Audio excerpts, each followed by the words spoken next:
this companion episode. And until next time, I'm Dr. Pledge.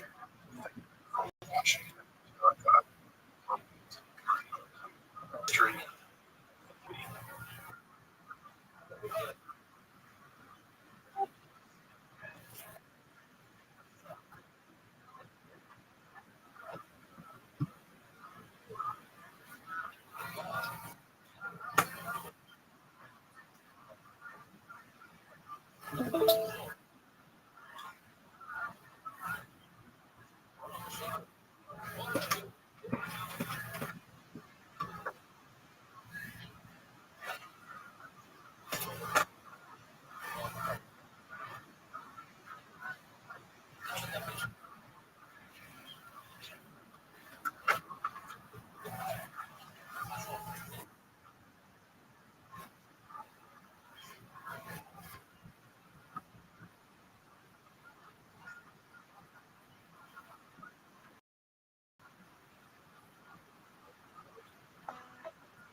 Modernity is marked by a number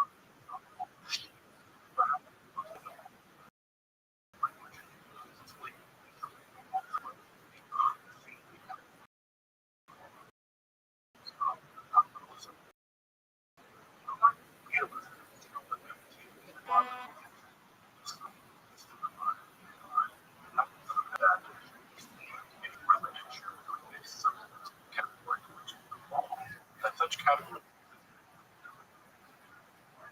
thus while substance vanity to which so it's the name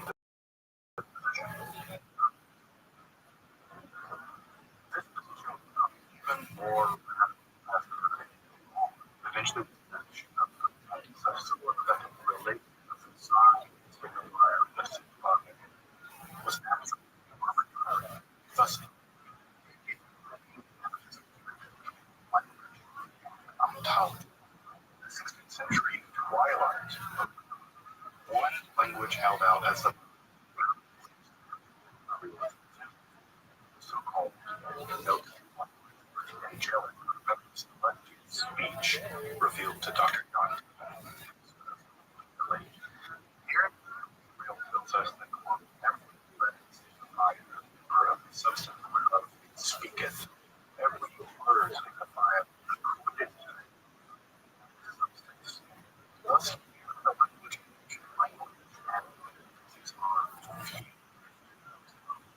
list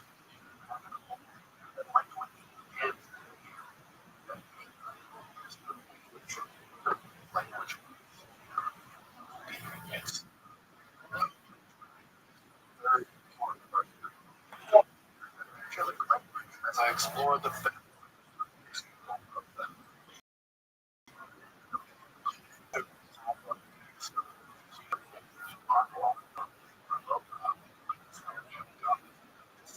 languages famous vocabulary, natural language, take the supernatural origin. Let's explore the celestials.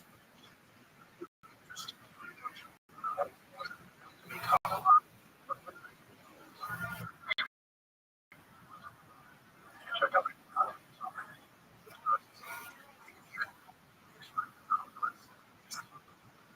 my work, providing accessible stuff.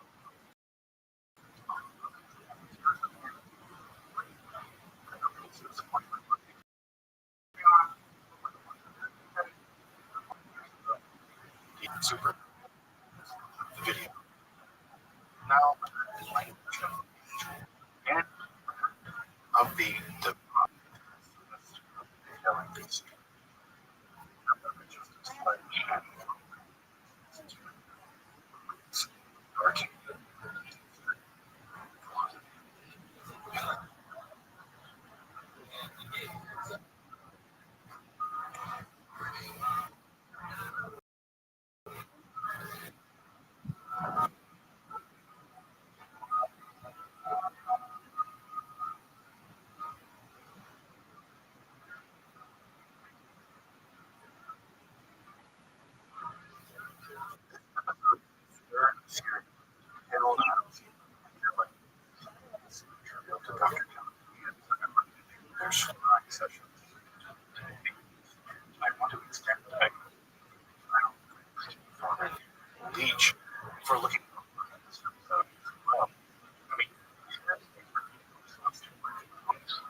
best, I think, in any language. While this episode act would probably in order as I'll be a series. Now,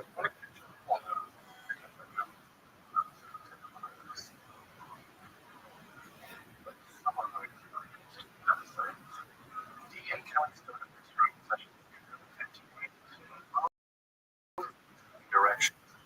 Furniture and fuel is part of the system. And so magic now as the heft earliest strategy session. Just laid out kind of more profound or dynamic here to the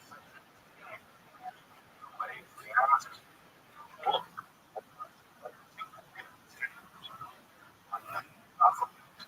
this text was entitled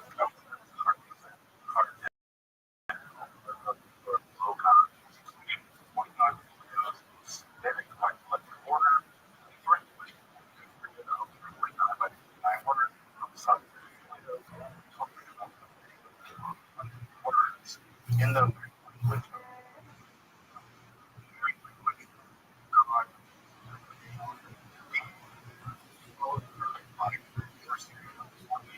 grids containing letters and numbers for the file. Chaos. This was a very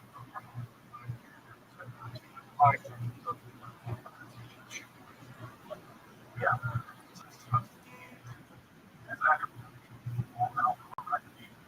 Somehow unlocked or open series of 48, 49 results of small white text in the language of the complex. The second table, the first table, for the Christ God.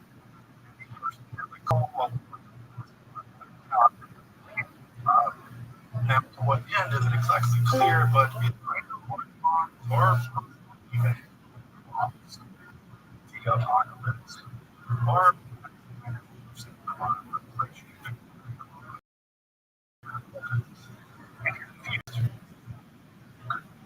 is a virtue that you can rightly claim.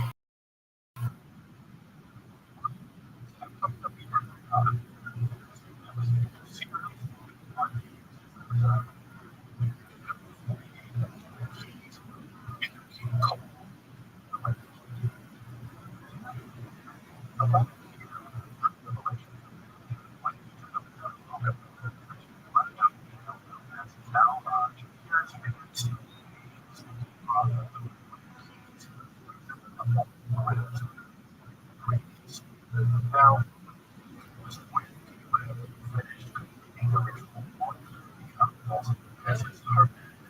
unlocked by the king's money.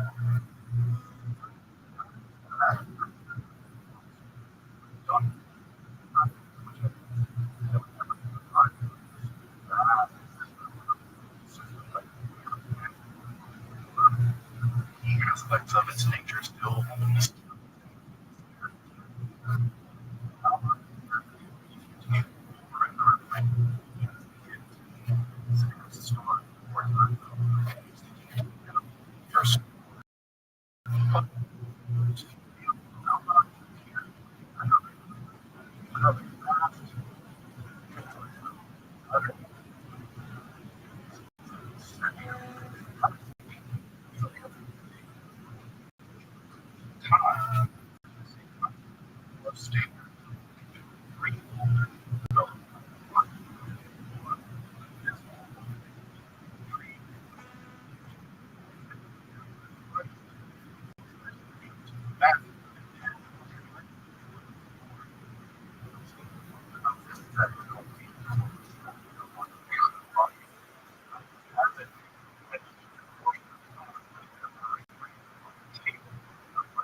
Despite this, and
for the angel Malvash begins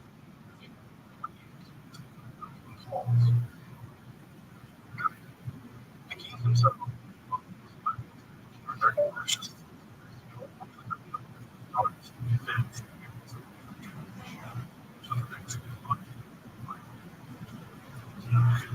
For Nathan, the reception of the keys of coins is perfect.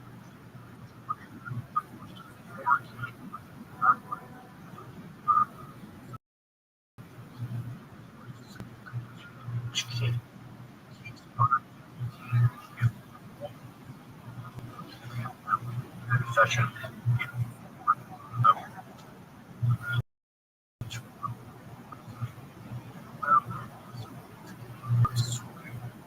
burgers, information, keys appears sometimes.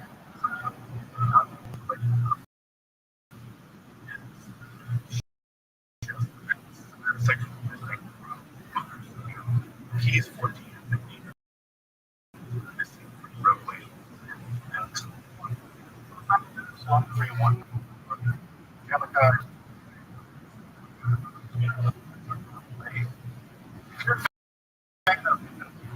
You ever seen a bear?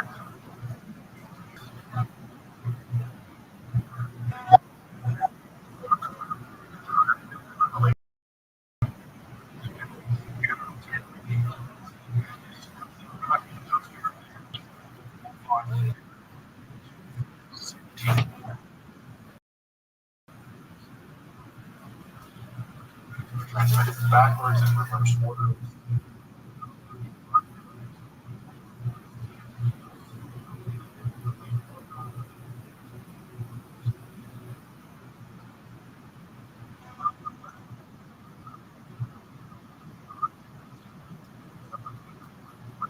So,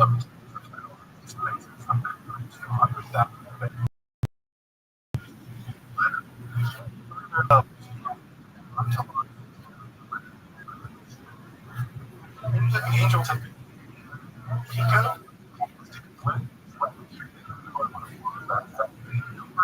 Pico.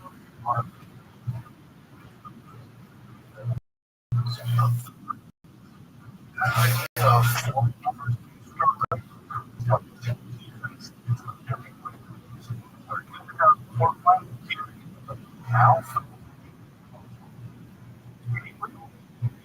one such example of tool regular and locational value. And they're called the square work, which careful mathematician. Perhaps faced confusing squares. Square.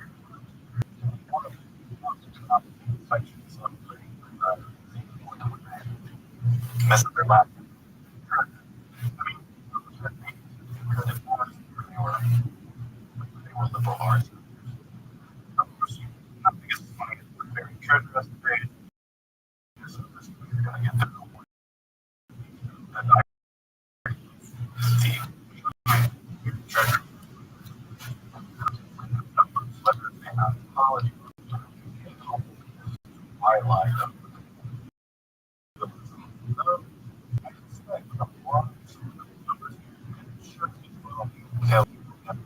subject to high regardless is revelation the process of revelation key for expected we tell angelic with the English seven. So regarding these keys, what are the called soul like types of apocalyptic divine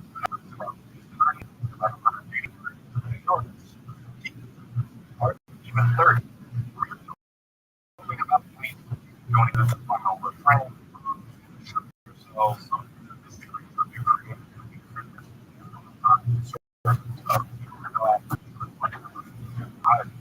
which is actually a command for various because of the gravity utter resistant summary. I'm not even going to summarize a couple thousand words. It takes me about not clear introduction to the episode.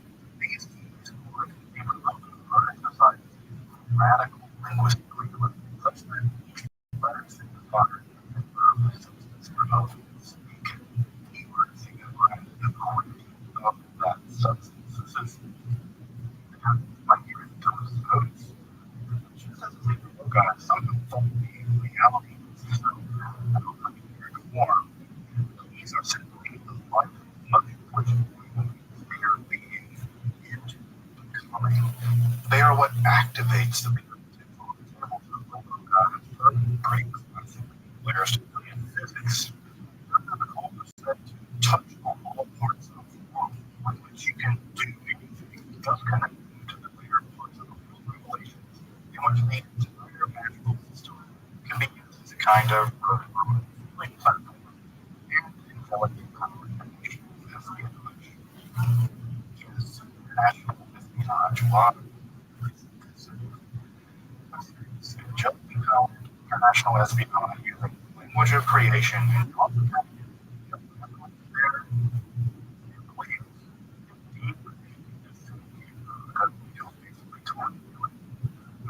why the business later on, paper credits, and the company. For not getting this, just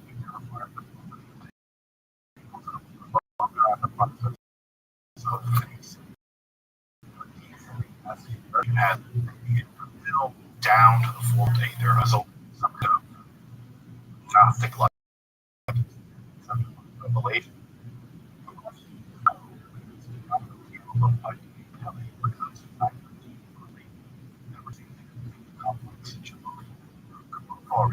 So,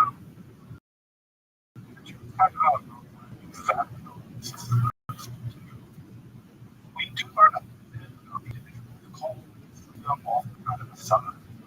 For instance, we do increment that call one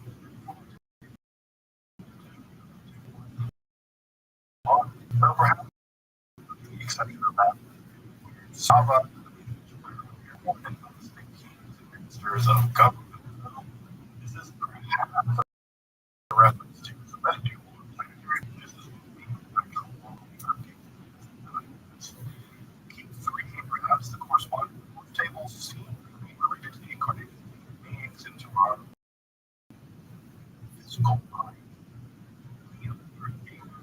The spirit here, which this time to call it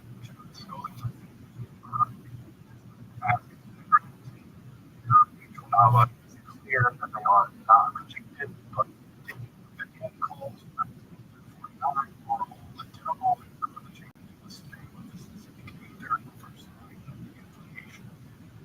Besides, no, there is called angle direction, geometric angles on these listed numbers and descriptions of apocalyptic violence. They remain as they are political. So what can we say about the language of the calls from that abstractistic angle at least that we lived when we look up the call or activity state, but not totally unrelated. The call that the neighbor logout uses into often will be like string letters where the call language number here that further some words are word like clusters from the logout seem to reappear in the call to the very short what the relationship is between the two remains completely mysterious. The sample size of the call language is so small compared to that of the Libra logo. In fact, much smaller. Table 1 of the Libra logo contains about 4,800 words, while the call language is about half that size, about 1,070 words, and really only about 200 if you know about repetitions. As you can imagine, with a poverty sample size, deriving any or linguistic features from the calls is extremely challenging. That said, the call language does have a linguistic feature, words, syntax, morphology, modes, and word conjugations, and how to use them. In short, it appears language like patterns. Everything amounts to categories. Obviously, let's specify one here. The calls are never really translated from English and word to word form. Rather, they're in this English sentence by the angles. In fact, this sentence is responsible for the interpolation of many adjectives to analyze very particular language of the calls. What more can we say about the linguistics of the interpretive language? Logically speaking, language pairs were quite similar to modern English. For logo, it doesn't seem to betray any sounds outside of that very specific kind of language. While logo and almost English, many of those are pretty constructed by includes by T. Of course, any biological study of speech is to preserve modern English which is placed into that context of pronunciation, especially when the purpose of every context. Vowel should be clearly speak perfectly seems to be based on a collection of Hey everybody, which are mutated did you know that you were supposed to be here 6 minutes ago? I know. I was texting you. I was texting. Did you check the link? Yes. Like 10 minutes ago. 2 minutes ago. Okay, why didn't you click the button? Because my phone died and I was not doing for sleeping. Okay, so here's the thing. You texted me this minutes ago. Why didn't you just say, here's what I'm saying? Okay. So when you say a time, you gotta be ready. You understand what I'm saying? Like that's not something. I'm a very understanding person, but bosses are not. Okay, you need to be accountable. If no one teaches you accountability, well then everybody's on Tony time. Then everybody's gonna just do whatever they want to do, and you're not gonna be successful with that. When you tell someone I'll be there at a certain time, you need to be there at that time. It's not early. Okay.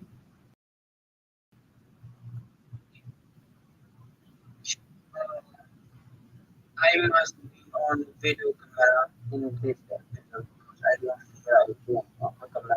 I want to do it, but I'm not afraid to do camera. You want to just be on camera. You don't have to say anything. You'll be upset with yourself 50 years in the future. If you're like, yeah, and then there was that one time because I went to the bathroom, whatever, I wasn't feeling well. Just be on camera. You have to roll. That's it. You don't have to do anything. Okay, let's do this, big dog. Let's go. Let's make history record class. And you might even be doing 2032. Mhm. Okay. So everyone for 1 minute. I can do that. I need to personally think that can I do anything because I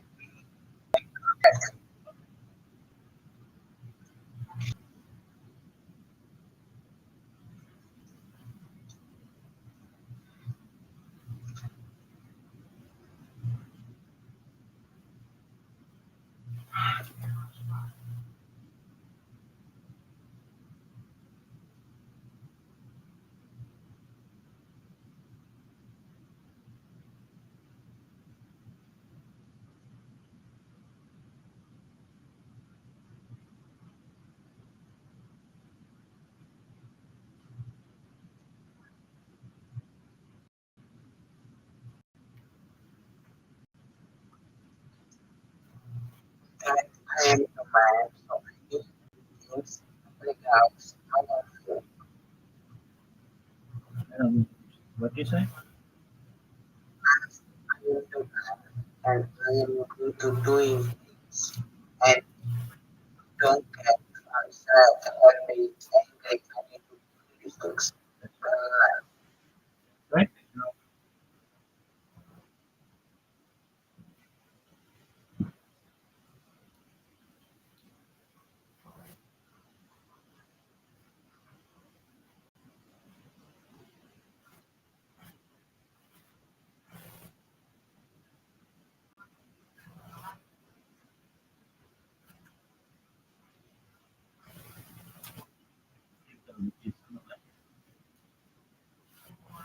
That might be like I said. Okay.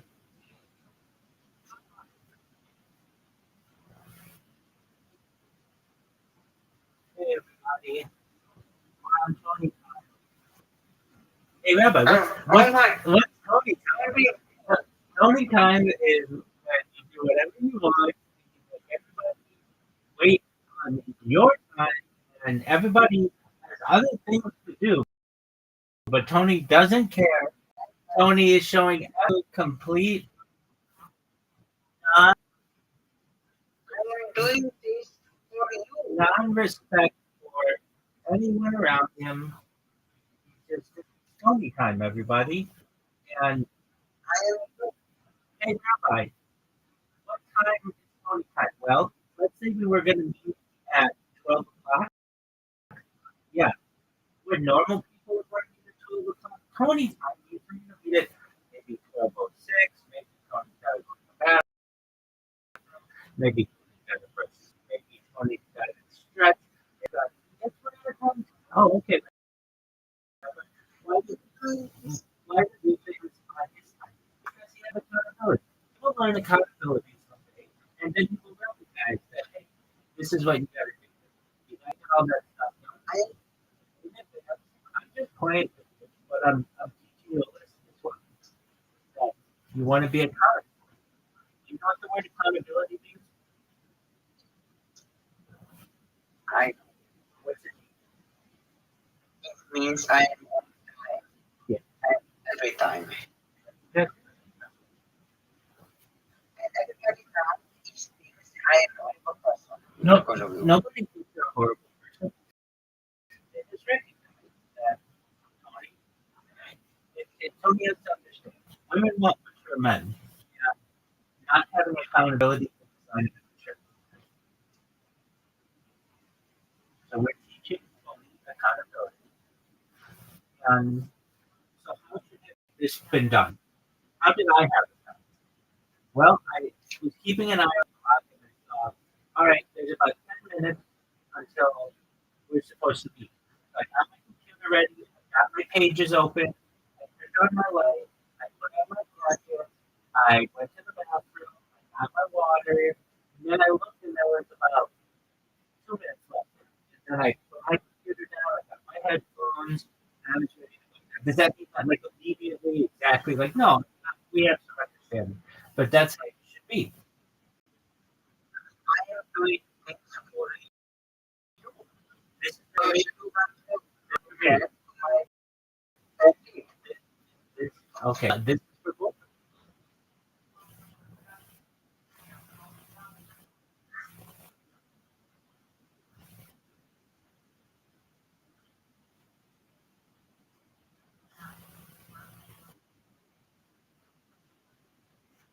It's Tony time. 13 minutes after we were supposed to start. Tony's down. Mood into jokes. You're not I'm in. like mood. I'm not to get jokes. I'm not. You don't have to be on the mood to get the job right now. You have to be in the mood to send me the link to I join. know. I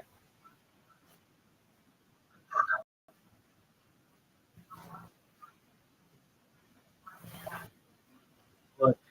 Jeff and Feed to the sooner I get a link, the sooner I stop singing the Tony Accountability song. This is Tony's Accountability song. When Tony says that they will be there for the hour, you should just know for Tony at 14, whatever time it is for you. Don't worry. There are other people who are like this. They just recognize that you're right. Yeah. They don't. They're in. Or like, you do things the way they I send you the do. Now, let's say I try to get into the link and something went wrong at the computer. Unexpected. Then we say, hey, we understand unexpected things happen, but like brushing your teeth and going to the bathroom. I remember I was really rough. But you were. You came in here and you were like, why do you bang people? And you're like, I know that you were just chilling. Okay, but listen, you need to you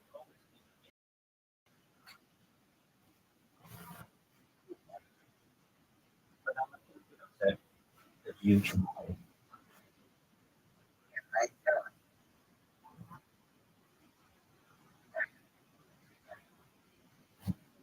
Did you text that girl? not have. Okay, well, you should have done that.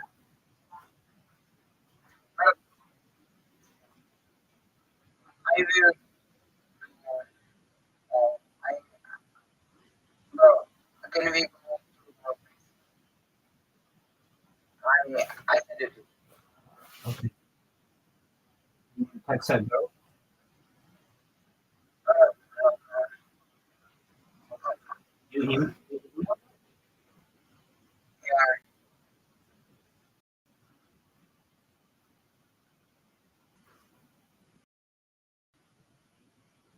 hey, happy 30.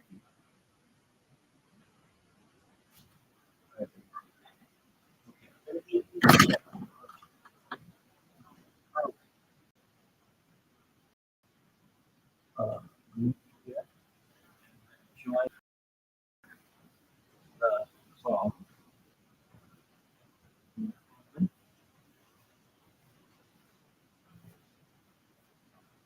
You can not nobody. Yeah,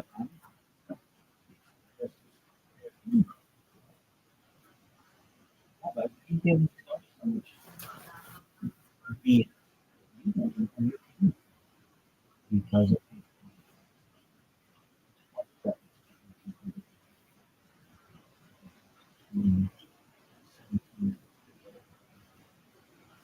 Oh, well, it's good for the user, good for the viewer.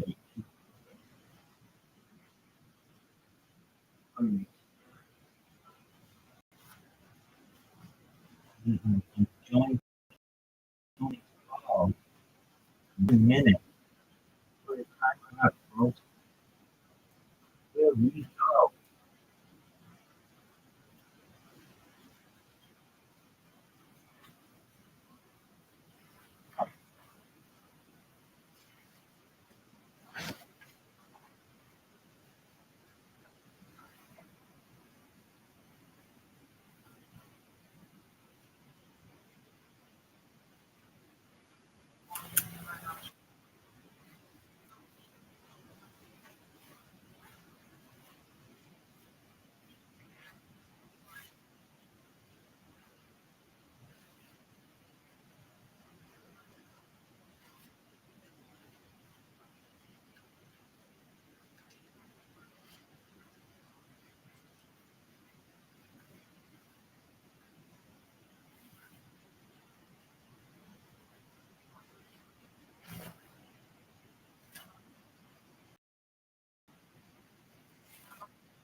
Tony, Tony, Tony.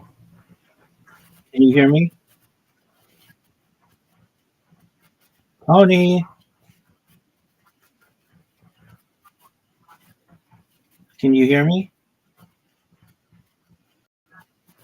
Can you hear me?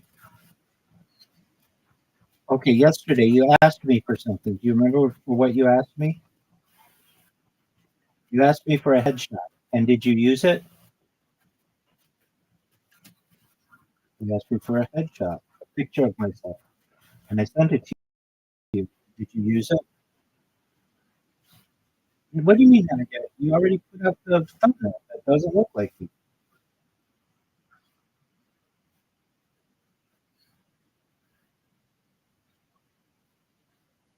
I mean, that's not me. I sent you my headshot. You should use the headshot that I sent.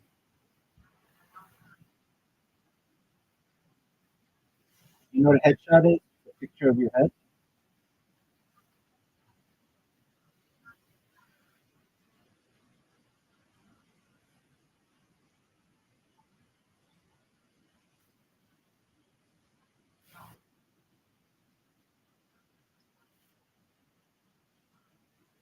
That's okay. That's okay. Can you hear me?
No worries. I understand more than anybody in the world about it. Don't worry.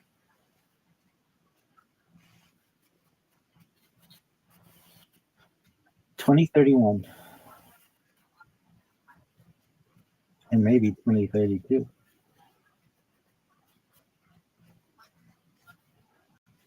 I know I am. I know I am. All right. I'm ready when you are. No, you're not. No, you're not. No, you're not. No, we just say welcome to 2031 and we go into it.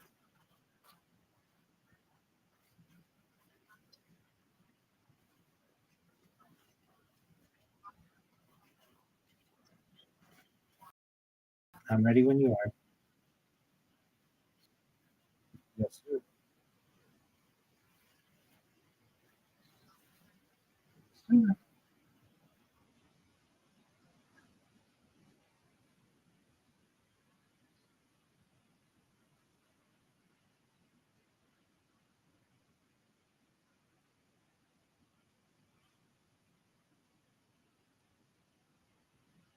Welcome to 2031. 2031 will be a common year starting on Wednesday of the Gregorian calendar, the 2031st day of the Common Era, the 31st year of the third millennium and the 21st century, and the second year of the 2030 decade. The predicted and scheduled events on January 1st, assuming no further extensions to the term of copyrights become law in the interim, books, films, and other works by authors who died in 1960 will enter the public domain in the United Kingdom, the European Union, and some other jurisdictions.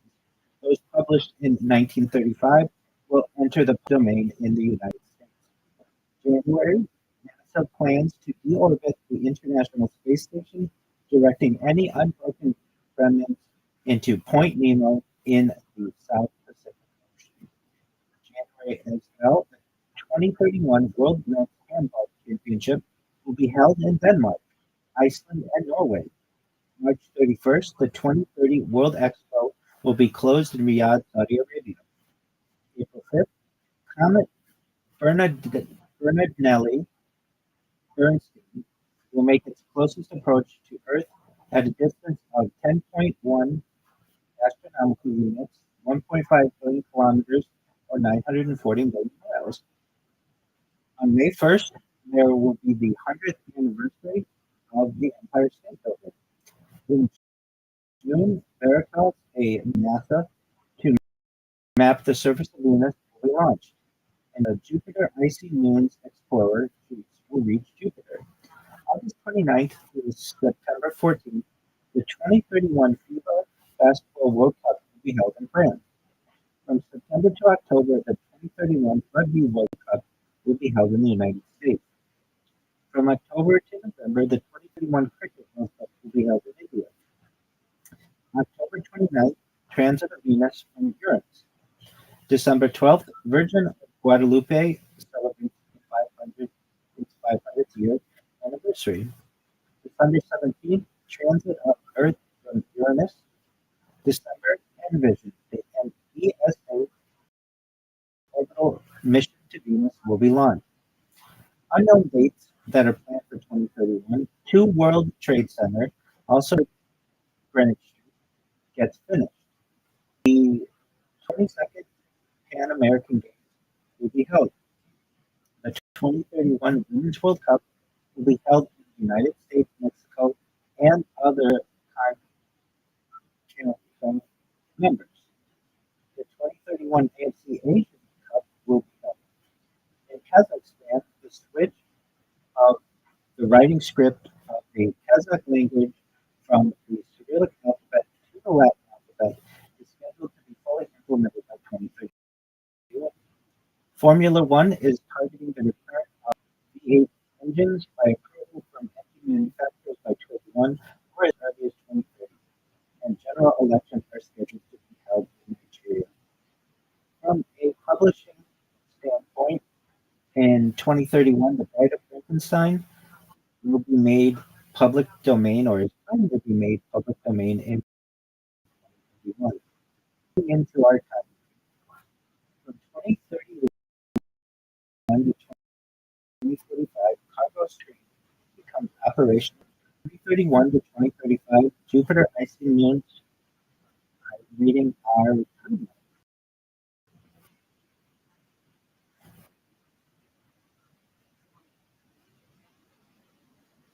I said, and moving into our timeline.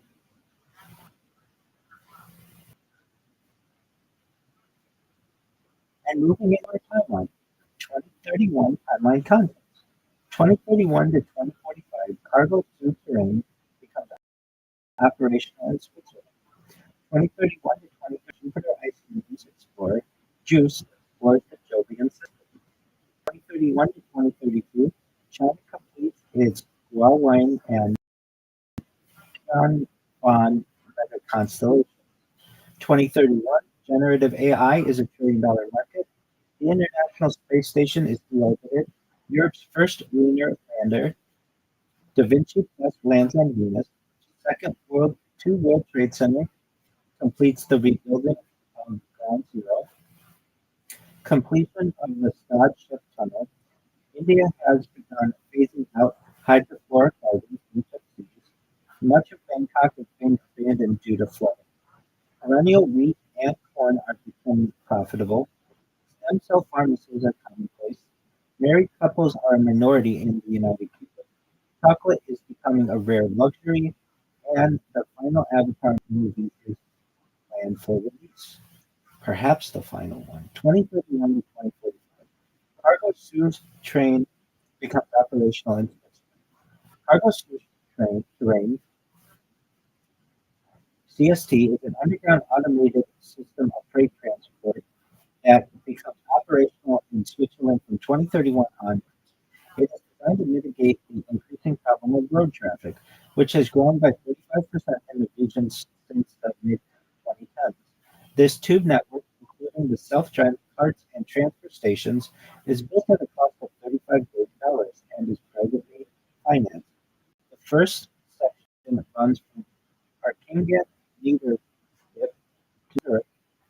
is around 70 kilometers or 43 miles in length, with 10 hubs between the two regions. This is followed by additional tunnel sections and 80 hubs, eventually spanning the entire width of the country by 2045. Above ground way stations with vertical lift enable the rapid transfer of cargo. Each vehicle is refrigeration compatible, meaning that fresh and chilled goods can be handled, such as food and medical supplies, as well as deliveries from production and logistics centers. CST be used for the movement of recycling and waste products. The entire project is powered by renewables. The vehicles are propelled by electromagnetic induction and run at 19 miles per hour or 30 kilometers per hour, operating for 24 hours a day, which includes fully automated loading and unloading. An additional monorail system for carrying goods in the route of the tunnel moves at twice the speed. Cargo suit terrain allows goods to be efficiently as at more regular intervals, while cutting both air and noise pollution, as well as reducing the burden of traffic on overground and freight trains. Currently, from 2031 to 2035 is Jupiter Icy Moon's Explorer, JUICE. It explores the Jovian system. Jupiter Icy Moon's Explorer, JUICE, is a mission by the European Space Agency to explore the Jovian system, focusing on the moons Ganymede, Callisto, and Europa. Launched in 2023, the craft goes through four gravity assists: Earth, Venus, Earth, Earth, before reaching Jupiter in 2031. For its primary objective, the probe performed a series of flybys around some of the largest Galilean moons, Ganymede, Callisto, and Europa, all of which are believed to hold subsurface liquid water oceans. As a secondary objective, it also studies Jupiter's atmosphere and magnetic field, gaining valuable insight into how the gas giant might have originally formed. The main science goals for Ganymede and to a lesser extent for Callisto are characterization of the ocean layers and detection of fugitive subsurface water reservoirs, topographical, geological, and compositional mapping of the surface, study of the physical properties of the icy crusts, characterization of the internal mass distribution, dynamics, and evolution of fluids, investigation of Ganymede's tenuous atmosphere, study of Ganymede's intrinsic magnetic field and its interaction with the Jovian magnetosphere. For Europa, the focus is on the chemistry essential to life, including organic molecules and understanding the formation of surface regions and the composition of groundwater ice material. Furthermore, JUICE provides the first subsurface sounding of the moon, including the first determination of the minimal thickness of the icy crust over the most recently active regions. JUICE begins at Ganymede, the largest star in the solar system, which is passed at close range in July 2031. Hours after this maneuver, it prepares the orbital insertion at Jupiter itself. This highly elongated first orbit is followed by another Ganymede flyby, then further studies of Jupiter with orbits around the moon becoming less elongated, more circular. JUICE flies past Europa in July 2032 and Callisto in the same month. It then begins a high inclination phase to allow exploration of Jupiter's polar regions and to study the gas giant's magnetosphere. It also observes moon transits, i.e., moons and their shadows, as they pass in front of Jupiter. In December 2024, the spacecraft returns to Ganymede and enters into orbit, as opposed to the planet, becoming the first spacecraft to orbit other than Earth. This complicated maneuver allows it to come within 500 kilometers or 310 miles, returning very close range images of the surface. It also features a laser altimeter with 20 meter, 66 feet spot size, and 10 centimeter inches vertical resolution, revealing tidal emissions of Ganymede. With the fuel running out, JUICE is deorbited and impacts the surface of Ganymede in late 2035. This mission, among ESA's most significant of recent years, provides a wealth of empirical data and new insights into the European system, as well as improving the general scientific understanding of the Galilean moons. JUICE also enables mission trackers to determine potential landing sites for surface probes in the future. Indeed, preparations are now getting underway to further explore Europa in the 2035 to 2050 timeframe. From 2031 to 2052, China completed long mega constellations. By the end of this period, China has finished deploying two vast satellite networks, Guowan and Tuanfang, which together reshape the country's position in global space infrastructure.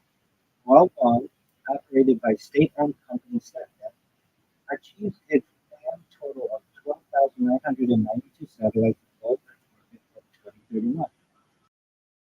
One fund managed by Shanghai Satellite Technology (SST), with support from Shanghai municipal government and the Chinese Academy of Sciences, rose to over 40,000 satellites by 2032. Although developed under different institutional frameworks, one central and state-controlled, the other commercially driven with regional backing, both constellations support China's broader strategy to deliver nationwide digital coverage, ensure secure communications, and expand strategic autonomy in space. Hong Kong began deployment with a 10-satellite launch in December 2024. In response to the perceived strategic threat posed by Starlink, China's government orchestrated a surge in constellation launches during 2025 and 2026, backed by state directives and supported by national and commercial launch providers. Medium and heavy lift vehicles, including the Long March 5B and the Long March 12, enabled the satellite network to rapidly scale up. Beijing Beijing Land Space added momentum to the effort with the introduction of its methane-fueled Zhou 3, whose reusable first stage had reduced launch costs and turnaround times. By the end of 2026, China had put 2,800 Guangdong satellites into orbit. Over the next 5 years, the launch cadence grew dramatically, adding more than 10,000 and completing the full mega constellation of 12,992 satellites. This allowed China to meet its deployment schedule and remain ahead of the regulatory deadline. With near global coverage, it established China as a direct rival to Western-controlled orbital infrastructure. Yuanfan, the sister constellation, began deployment in August 2024 when a long reach they delivered the first 18 satellites. A series of additional launches met the widely publicized goal of 648 satellites by December 2025. Halfway through the 1,206 satellite phase one, from 2026 onward, SST ramped up its operations through several launches each month, using the medium-lift Long March 6 and Long March 8, the latter with a reusable variant in development, alongside the partially reusable Zhou 3, which offered a payload capacity comparable to SpaceX's Falcon 9. These efforts pushed the cumulative total to 5,000 in 2020 and almost 12,000 in 2020. The constant's planned total of 14,000 by 2032. Together, Guangdong and Tianfang expand China's active broadband fleet to 27,000 satellites, second only to Starlink's projected 42,000 by 2033, and set the stage for Hangzhou 3, a planned 10,000 satellite network due in 2035 that will push China's total even higher. As part of the broader Vision of Silk Road initiative, Beijing's effort to expand digital infrastructure and connectivity across developing regions, these constellations provide partner nations with a state-backed alternative to Western satellite services, reinforcing China's geopolitical influence and geopolitical influence throughout global system.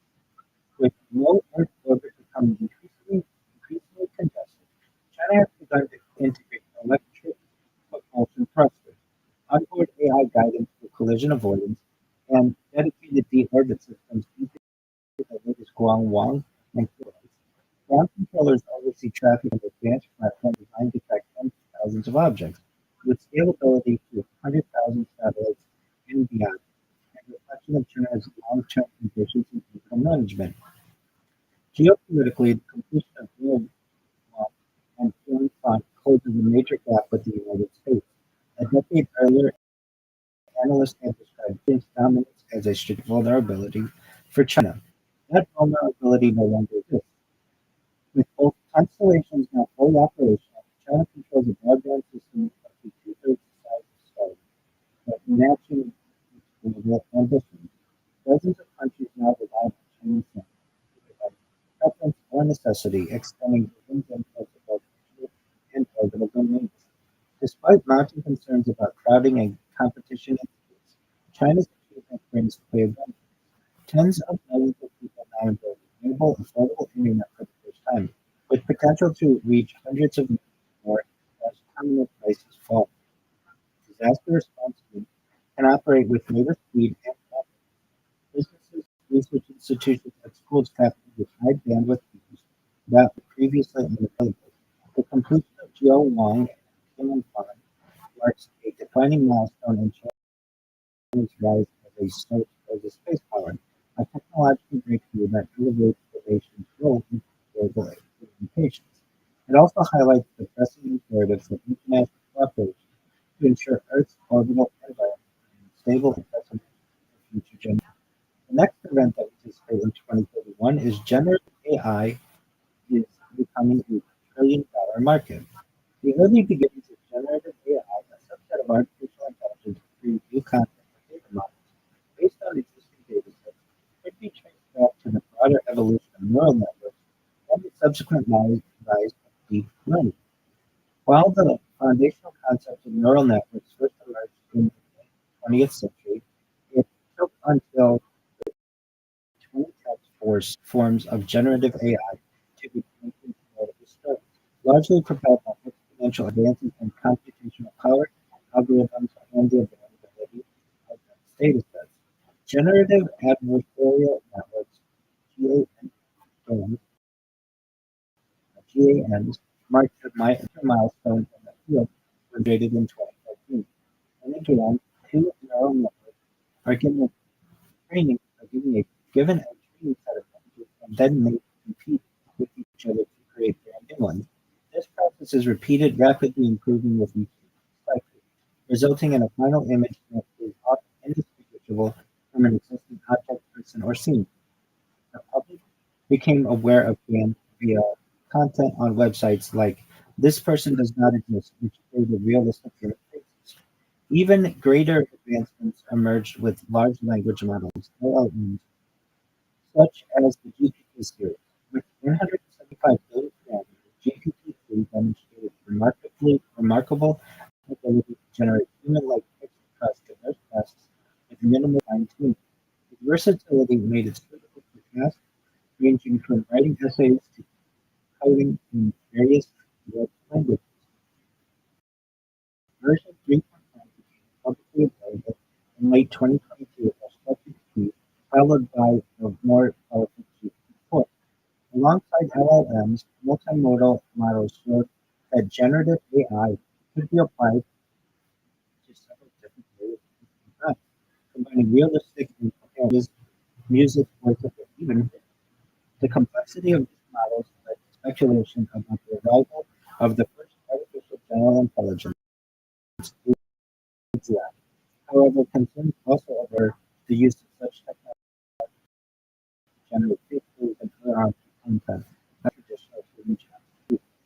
In July 2023, the State American Federation of Radio Artists, SAG-AFTRA, a labor union representing 60,000 media professionals worldwide, began striking in TV and film studios to protest election ownership of work in generative AI. Speaking about this new advance, generative AI drove down the cost of production, decreased the time required to create content, and individuals and small enterprises access exclusive to large corporations. The utilization of this technology around the globe allowed even those without specialized knowledge to harness its power. Half of the 2020s AI-powered personal assistants became capable of generating entire movies with just a few simple movements. Films could now be made in the user's own personal space and preferences. A comedy of 90 minutes duration, for example, or even featuring the deepfake of the viewer. Although initially a premium service, this capability declined personalized auto-generated movies. By 2031, the market for generative AI has seen a nearly 50-fold increase compared with a decade earlier, growing from 23 billion to over $1 trillion annually, revolutionizing industries such as entertainment, advertising, design, journalism, and gaming. Video games now frequently include AI-generated narratives, which adapt to a player's choices in real time. Movie scenes can be quickly and easily edited to optimize visuals, such as increasing or decreasing the intensity of a certain motion without needing to reenact the scene. Many schools and colleges are now integrating generative AI into curricula and courses, not just for computing, but also creative subjects like art, literature, and music. It can also produce customized learning materials for students, catering to their pace and level of understanding. Virtual teachers can provide students with 24/7 support whenever. Workspaces continue to evolve with AI increasingly prevalent as a tool, collaborative, and tool that amplifies human creativity and productivity. It has transformed numerous other fields, including architecture, engineering, fashion, and family. To address the misuse of generative AI, for instance, for example, deepfakes, for instance, for deepfakes, many control mechanisms and ethical guidelines have now been established. This includes better detection methods for AI-generated content and human safeguards. The next event that we anticipate is the International Space Station is the orbiter. The International Space Station (ISS), which first became operational in November 2000, has now reached the end of its lifespan. Originally intended to last only 15 years, it continued to defy expectations through the late 2010s and into the 2020s. Multiple extensions of the plane and orbit, along with additional modules and upgrades, meant that it would endure for twice the length of its earlier timeline. By far the largest human-made object in space, the ISS was visible to the naked eye from Earth as it completed its 16 daily orbits, orbiting between 18 kilometers and 422 kilometers above the Earth's surface. With its microgravity environment, the ISS uses breakthroughs in medicine and biotechnology, material science, and other areas of research that help to monitor Earth's ecosystems and natural disasters in real time. It also provided testing of future spacecraft technologies and a place to study the health effects of long-term flight, essential for enabling a future human exploration of the solar system. However, the ISS accumulates damage over the long term, with solar radiation and temperature extremes eventually taking their toll. The daily expansion and contraction of materials, charring of glass, repeated docking and undocking of spacecraft, all weaken the station's integrity. High-speed collisions with space junk also pose a significant growth threat, made by NASA had proposed ending the ISS by 2028. But in 2022, the Biden administration extended this timeline to 2031. The ISS would be steered toward a remote part of the Pacific Ocean, known as Point Nemo, a spacecraft graveyard and the furthest known location in civilization. In late 2030, the ISS is gently decelerated by onboard thrusters, causing its altitude to gradually decrease over the course of a few months. The final part of the descent is much faster and occurs in 2031. As it re-enters the atmosphere, the large solar arrays are the first components to burn away, followed by the upper module and then the remaining structure below. The ISS is four times the size of the Moon, which underwent a similar movement in 2001. As of 2022, NASA has spent $3.1 billion a year on the space station program, with more than $1.3 billion going to operations of the station and research deployment and $1.8 billion on crew and cargo transportation. The retirement of the station therefore provides major cost savings for NASA and enables the agency to focus on other areas. By 2031, commercial space platforms are replacing the ISS as a venue for scientific research and collaboration. Another major deal that occurs the following year when China retires Tiangong, its national space station. The next event that we anticipate in 2031 is Europe's first lunar lander. For decades, Europe lagged behind other major space agencies in lunar exploration. While NASA in 1966, the Soviet Union 1966, China 2015, and India 2023 all achieved successful moon landings, Europe had yet to place a single spacecraft on the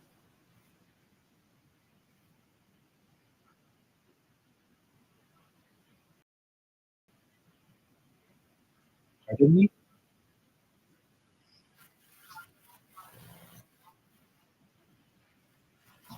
Absolutely.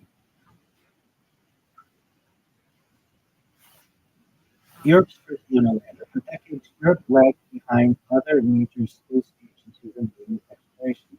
While NASA in 1966, the Soviet Union in 1966, China 2013, and India 2022 all achieved successful moon landings, Europe had yet to place a single spacecraft on the lunar surface. The European Space Agency, ESA, provided instrument technology to international missions, but it lacked an independent lunar lander of its own. This absence became more pronounced in the 2020s as global interest in exploration surged with Chinese program, China and India's expanding ambitions, and commercial ventures led by private companies. Recognizing the need for greater autonomy in space, ESA developed its first ever dedicated lunar lander. This will consist of three main components: lunar descent element (LDE) for ensuring a precise June 2 and soft landing, a cargo platform element serving as the interface between the rover and its mission payload, and the payload with capacity of up to 1,500 kilograms, 330 3,300 pounds, 1,500 kilograms, 300 pounds. This modular design allowed the Argonaut to accommodate a wide range of functions, from deploying infrastructure and power systems to transporting specific instruments and rovers. And a landmark achievement, an Ariane 6 rocket launches the first Argonaut in 2031, marking Europe's entry into surface operations. This mission, known as Argonet, focuses on establishing critical infrastructure in the lunar southern region. It includes dedicated navigation and telecommunications systems, along with energy generation and storage systems, laying the groundwork for future exploration and operations. Notably, Argonaut is engineered to endure the extreme environmental conditions for extended periods, including the harsh 14-day lunar night, where temperatures can plummet to as low as negative 150 degrees Celsius. To this design ensures operational longevity with the capability to provide for up to 5 years.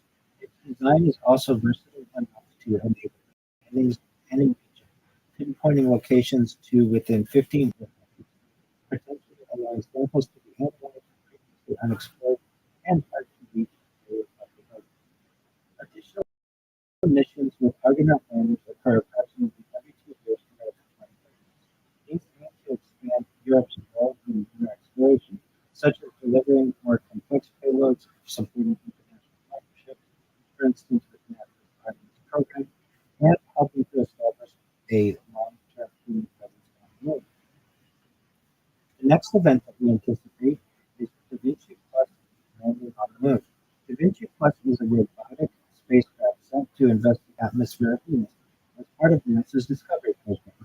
Having launched in 2021 and performed a series of flybys, it deployed a lander in 2015, the first since NASA's Pioneer days in 1978 and the USS Vega in 1985. During its 63-minute descent by parachute, this sphere-shaped probe sampled the air, taking measurements of its chemical composition and other properties down to the surface. This data, 10 times more detailed than any previous mission, helps in understanding it has evolved over time and how and why it is different from Earth or Mars. It determines the history of the water on Venus, such as the presence of streaming processes in the lower atmosphere. Before it reaches the surface, the Da Vinci Plus probe takes the first ever high resolution photo of the planet's intriguing rigid terrain to explore the origin alongside tectonic, volcanic, and weathering history. This camera, the Venus Descent Imager (VENDI), is similar to the Mars Descent Imager (MARDA) and reveals the surface of Venus in stunning, never-before-seen detail. The probe's other instruments include two spectrometers to obtain the first detailed in situ survey of nova and trace gases and associated ice alongside an atmospheric structure investigation to measure the dynamics of the Venusian during entry and descent. All of these findings help scientists understand why Venus and Earth have such different paths as they mature, providing another point of comparison for studies of rocky exoplanets. A sister mission, Veritas, is also taking place at Venus during this time, with a focus on mapping and drilling.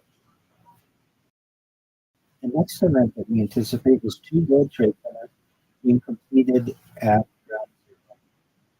3 decades after the terrorist attacks of the 11th of September 2001, the rebuilding of Ground Zero has reached its symbolic conclusion. Two World Trade Center, the final office of the 16-acre World Trade Center site, is now opening as the new global headquarters of Express. Designed by Foster Partners and developed by Silverstein Properties, the skyscraper rises 374 meters, 1,226 feet, above 200 Greenwich, immediately north of the Oculus, the distinctive dome-shaped transport hub and shopping complex at the center of the rebuilt World Trade Center. Its 55 floors contain nearly 186,000 square meters, 2 million square feet of space with capacity for up to 10,000 employees. American Express is both the sole owner and occupant of the building, which stands on land owned by the Port Authority of New York and New Jersey under a long-term ground lease. The company is relocating from its previous headquarters at the nearby 200 Vesey Street, which has served as its headquarters since 1986. At street level, the new building fills the last conspicuous gap between beside the Oculus and the 9/11 Memorial.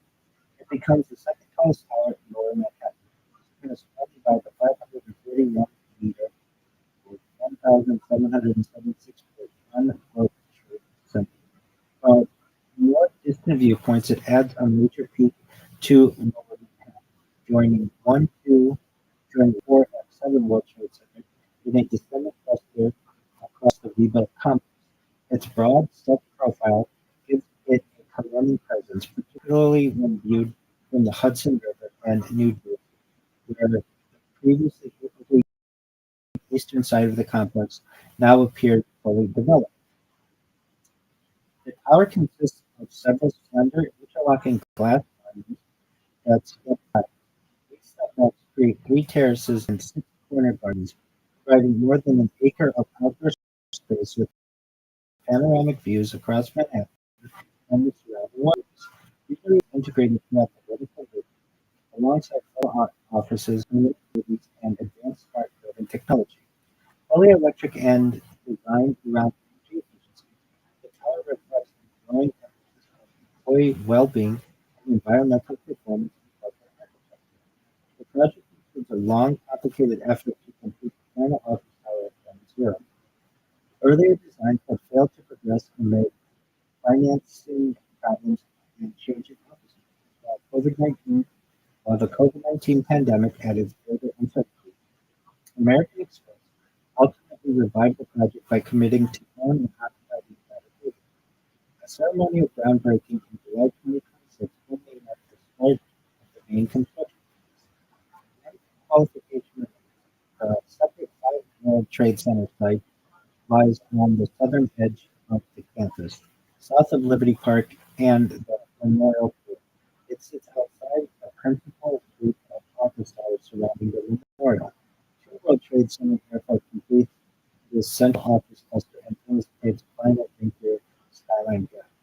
For an entire generation, Ground Zero was characterized by absence, first as an enormous void, and later by construction cuts, temporary structures, and unfinished plans. By 2031, it has become a fully functional district of offices, transport, culture, public space, and remembrance, demonstrating how a city can preserve the memory of its darkest moments while continuing to build confidently towards the future. The next event that we anticipate is the completion of the Stad Ship Tunnel. The Stad Ship Tunnel is a 1.8 kilometer, 1.1 mile canal cutting through Norway's rugged Stad Peninsula, letting ships bypass one of the coast's most dangerous stretches. The tunnel measures 49 meters, or 161 feet high, and 36 meters, or 118 feet wide, with a water depth of 12 meters, 39 feet, handling ships up to 16,000 gross tonnage and large enough for the hurricane-driven coastal express ships. First proposed in 1974, but revived more than 130 years later, the project began construction in 2026, costing $2.7 billion US $13 million and taking about 5 years to complete, required the removal of 8 million tons of rock to carve the passage. The official opening occurs in 2031, later than the initial 2026 estimate, but marking the world's first full-scale ship tunnel. The tunnel operates with strict safety and traffic controls. Vessels wait at each end for guards, using a red and white light system similar to aircraft signals.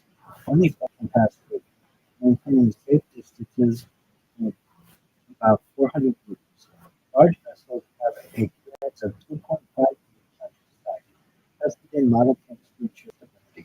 Pilot guide ships longer than 70 meters, while speed limits add a further layer of safety. A typical vessel at 5 knots can pass through in about 15 minutes. Smaller recreational craft may also use the passage during designated times. The next event that we anticipate is India has begun phasing out hydrofluorocarbons, HFC. The Montreal Protocol, signed in 1987, was an international agreement with ozone layer by phasing out the production of substances responsible for ozone depletion. These included chlorofluorocarbons and hydrofluorocarbons, CFCs, and hydrofluorocarbons. CFCs can be used in a wide range of industrial applications, such as aerospace, agriculture, air conditioning, electronics, architecture, flexible and rigid form, laboratory measurements, and refrigeration. Produced mostly in developed countries, hydrofluorocarbons (HFCs) began to replace CFCs and HCFCs. HFCs pose no harm to the ozone layer because, unlike CFCs and HCFCs, they did not contain fluorine. They were, however, greenhouse gases with a very high global warming potential (GWP), thousands of times greater than carbon dioxide (CO2) when measured on a per molecule basis. While their atmospheric concentration was initially very low, it began to grow rapidly in the years following the Montreal Protocol. Known as super greenhouse gases, it was feared that soaring use of HFCs combined with their high global warming potential could undercut the benefits expected from the reduction of other greenhouse gases such as carbon dioxide and methane. If left unchecked, it was calculated that HFCs could have a potentially disastrous 0.5 degrees Celsius below average temperatures by the end of the 21st century. Unlike other greenhouse gases in the 2015 Paris Agreement, HFCs had other international negotiations.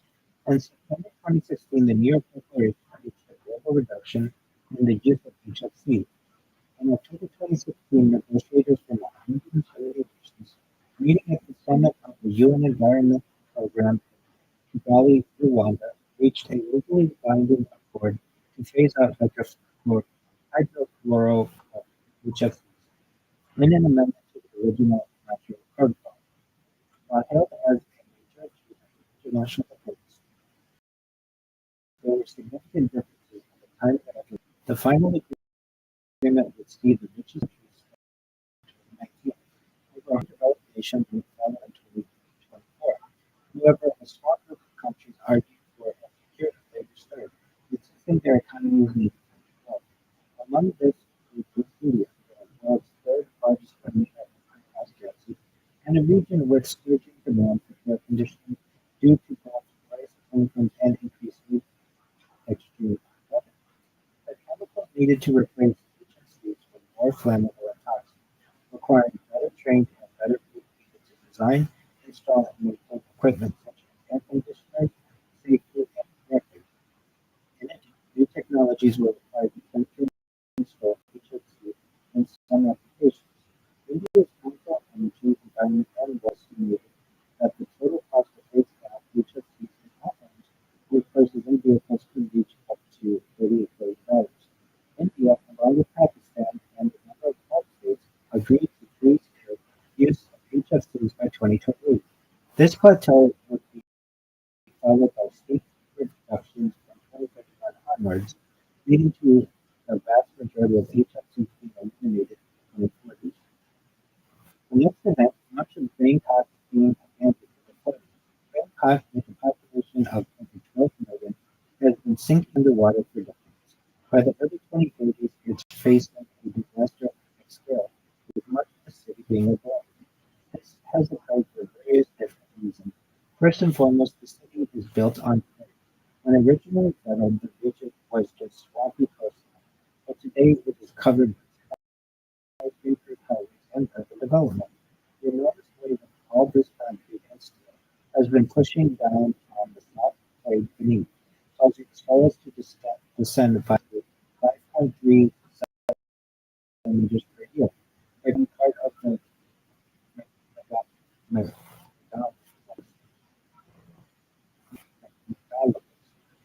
was already under sea level,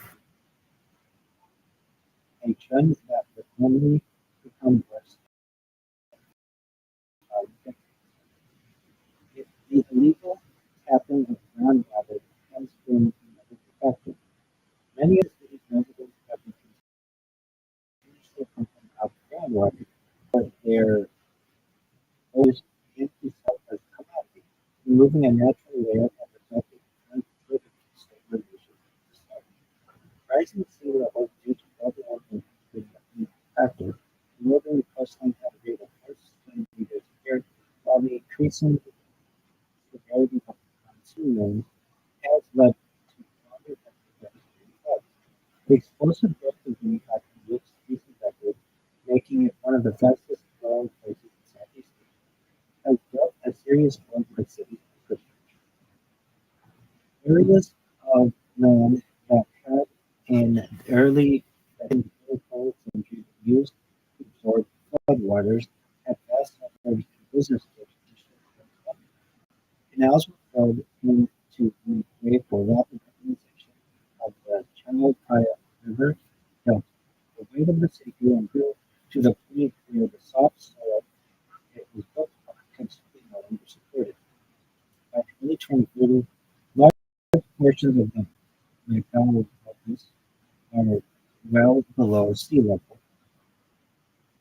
Government's response during this time has proven inadequate.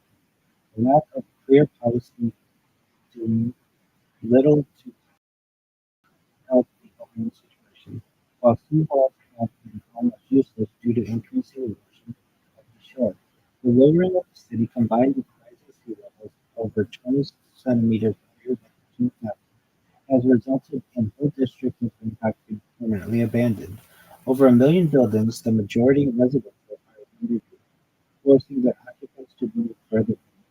Many areas which have yet to be fully claimed by the sea have also been evacuated as the regularity of flooding proved too costly to meet.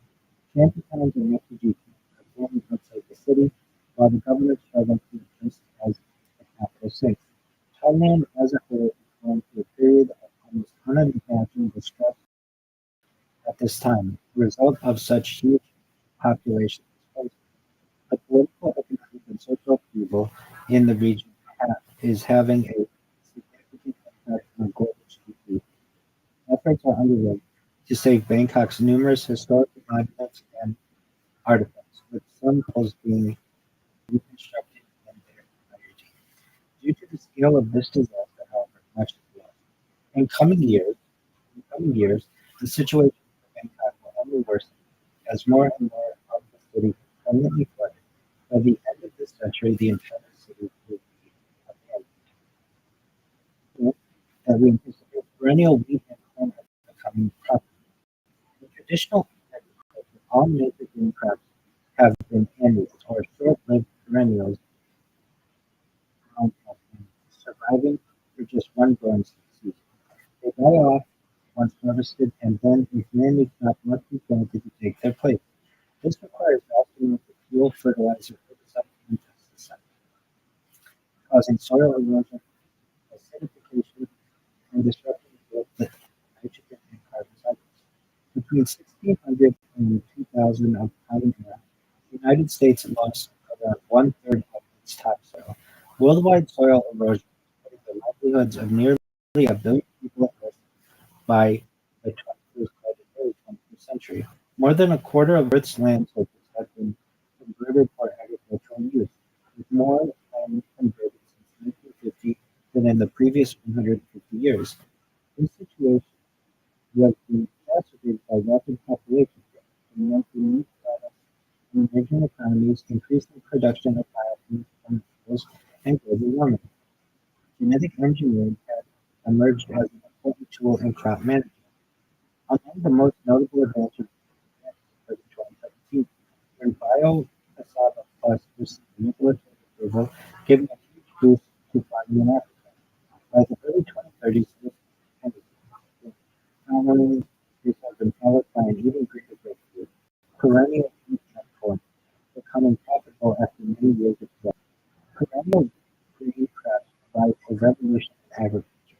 By growing continuously for 2 or more years, they are far more efficient than traditional annual crops, requiring less fuel, fertilizer, herbicides, and pesticides.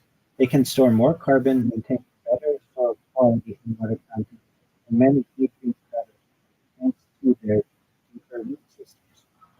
The deciphering of red wheat's genetic code in the early 2010s helped in paving the way towards a new generation of perennial crops. The rate of increase in wheat yields, having been in decline since 1980, is now beginning to increase again. However, agriculture will face a new set of challenges later in this decade as the effects of climate change begin to accelerate rapidly. The next event that we anticipate are stem cell pharmacy commonplace. Stem cell pharmacies are now a fairly common experience in the developed world, offering walk-in diagnoses, stem cell collection, and banking services for use in future medical crises. Affordable, personalized, and targeted treatments are becoming available for degenerated various bodily tissues.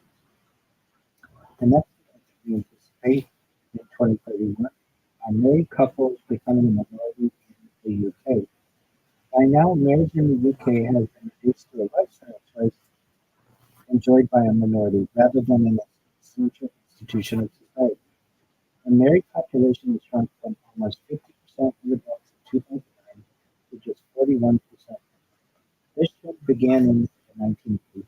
Increasing pressures of work and money, together with the general stresses of the outside world, geopolitical, social, and economic, are putting ever greater strain on couples. The decline of religious institutions has also played a part. Unmarried partnerships no longer feel the stigma of them. In addition, increasing even working at home more and not with their parents, making it difficult for some to meet potential partners. Another contributory factor is the explosion in the use of virtual reality and other technologies to increase isolation of the individual. People of all ages spend increasingly large amounts of their time engaged in highly immersive online experiences. spouses, requiring little or no interaction with the outside world. Of those who are married, the number of children per couple has declined, and not just in the UK, but other Western societies too. Combined with increasing numbers of Muslim immigrants who have lower numbers of children, this is significantly altering the demographic balance. The next event that we anticipate is chocolate becoming very luxury. Chocolate products have been chocolate products have become alarmingly expensive, with individual bars costing upwards of $10. Drought, soil depletion, and diminishing harvests in Africa, where two-thirds of the world's cocoa is produced, have led to soaring prices. Cocoa is also competing for agricultural space with other commodities like palm oil, which is increasingly in demand for biofuels. Poor pay and working conditions have also been a factor. Many young farmers are now moving their land and to the cities in search of better and more highly paid jobs. The next event that we anticipate in 2031, after the success of the 1997 movie program, director Bruce Gillis began a project that took almost 3 years. His science fiction epic Avatar 2009. This was a landmark for 3D technology and CGI, numerous winning Oscars for Best Art Direction, Best Cinematography, and Best Visual Effects, and nominated for a total of 9 Best Picture and Best Director. It also won the 67th Golden Globe Awards for Best Motion Picture, Drama, and Best Director, and was nominated for 2 Emmys. At the 36th Saturn Award, Avatar won all 10 awards it was nominated.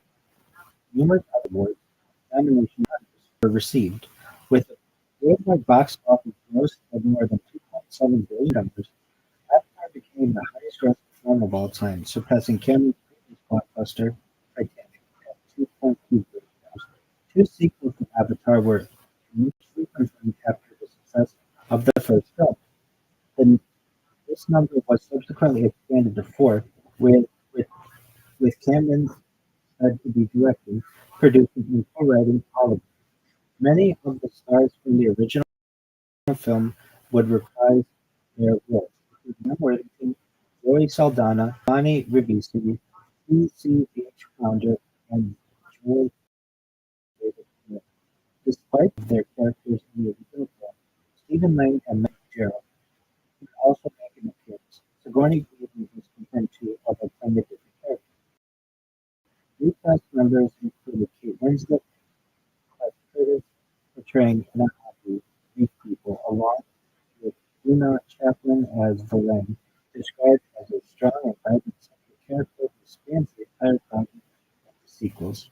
A number of child actors would also portray pre-divers and become pivotal and new characters through the sequel. The second Avatar movie takes up the marine environment, featuring heavy scenes, actual filmed underwater with the cast and performance cast, blending underwater filming and performance capture with each newer country, requiring a year and a half to develop a new motion capture system. The film would also be available in glasses-free 3D, another first in history. Following acquisition by Disney, these sequels were pushed back. The publishing crisis caused further delays in production. Avatar 2 would be shifted into December 2022 from its original December 2022, followed by Avatar 2 in December 2025 and Avatar 4 in December 2029. The science fiction epic reaches its conclusion with a fifth and final film released in December 2031. 6 years later than its original film date. Computing power is orders of magnitude advanced from in 2000 visual effects, and the subsequent films are more spectacular and impressive than the original, setting a new benchmark for CGI. And with that, I'd like to hear what you have to think about these proposed and predicted credits.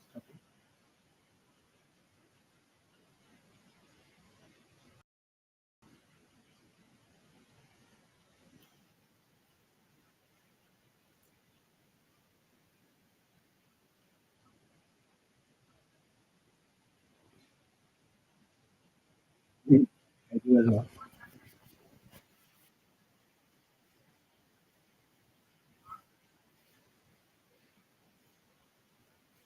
I agree with you.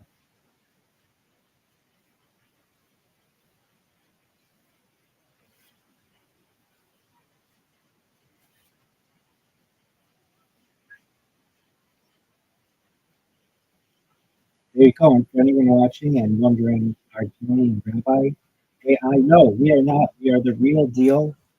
And I would like to add that I think it's interesting that chocolate will become a rare luxury. That's unfortunate. As a lover of chocolate myself, I don't want to see that happen. Also, I think the stat ship tunnel is going to be fascinating. A tunnel for boats.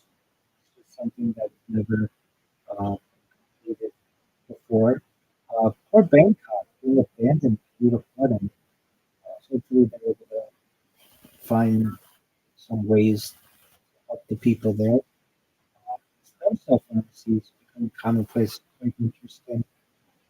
Married couples being a minority in the UK is one of the things that I probably anticipate becoming a very regular event perhaps in the developed world and perhaps globally as people don't find it necessary to get married in order to perhaps have children with each other. The International Space Station, I remember when it was launched, and for it to be deported, it's had a really good run.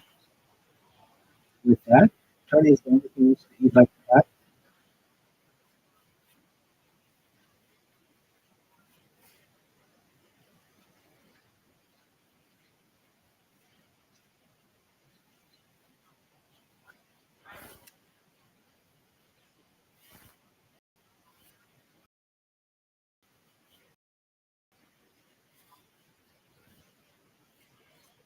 Or no doubt about that.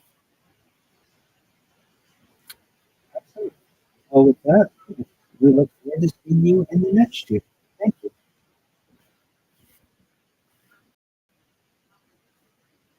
And cut. All right, so we're going to cut there, and then we are going to run the thing that we do as long as at the end. And now we're going to go to 2032. Let's get it done. Let's pound it out. Exactly. If I may make a suggestion, go ahead. We need to be better. What? Oh, I think we're fine. I mean, I'm literally reading everything all with this all along, and if you're a little early or a little late, it's not a big deal. One suggestion I would make: look at your camera. Okay, okay. So like many times the camera's like right here on your face. If you can, set it straight so you can see your whole face. Why do you do that? But yeah, I mean, you don't want to have your camera be like in the picture. You're going to be like, oh, you can't see my face or anything like that. Now the top of your head is too high. So just you want to center yourself. There you go. Perfect. You look fine. You look fine. You look absolutely fine. Black t-shirt's perfect. You look great. Just anything's better than cutting you off here. Okay. Ready for 2032? Take your time. Take your time.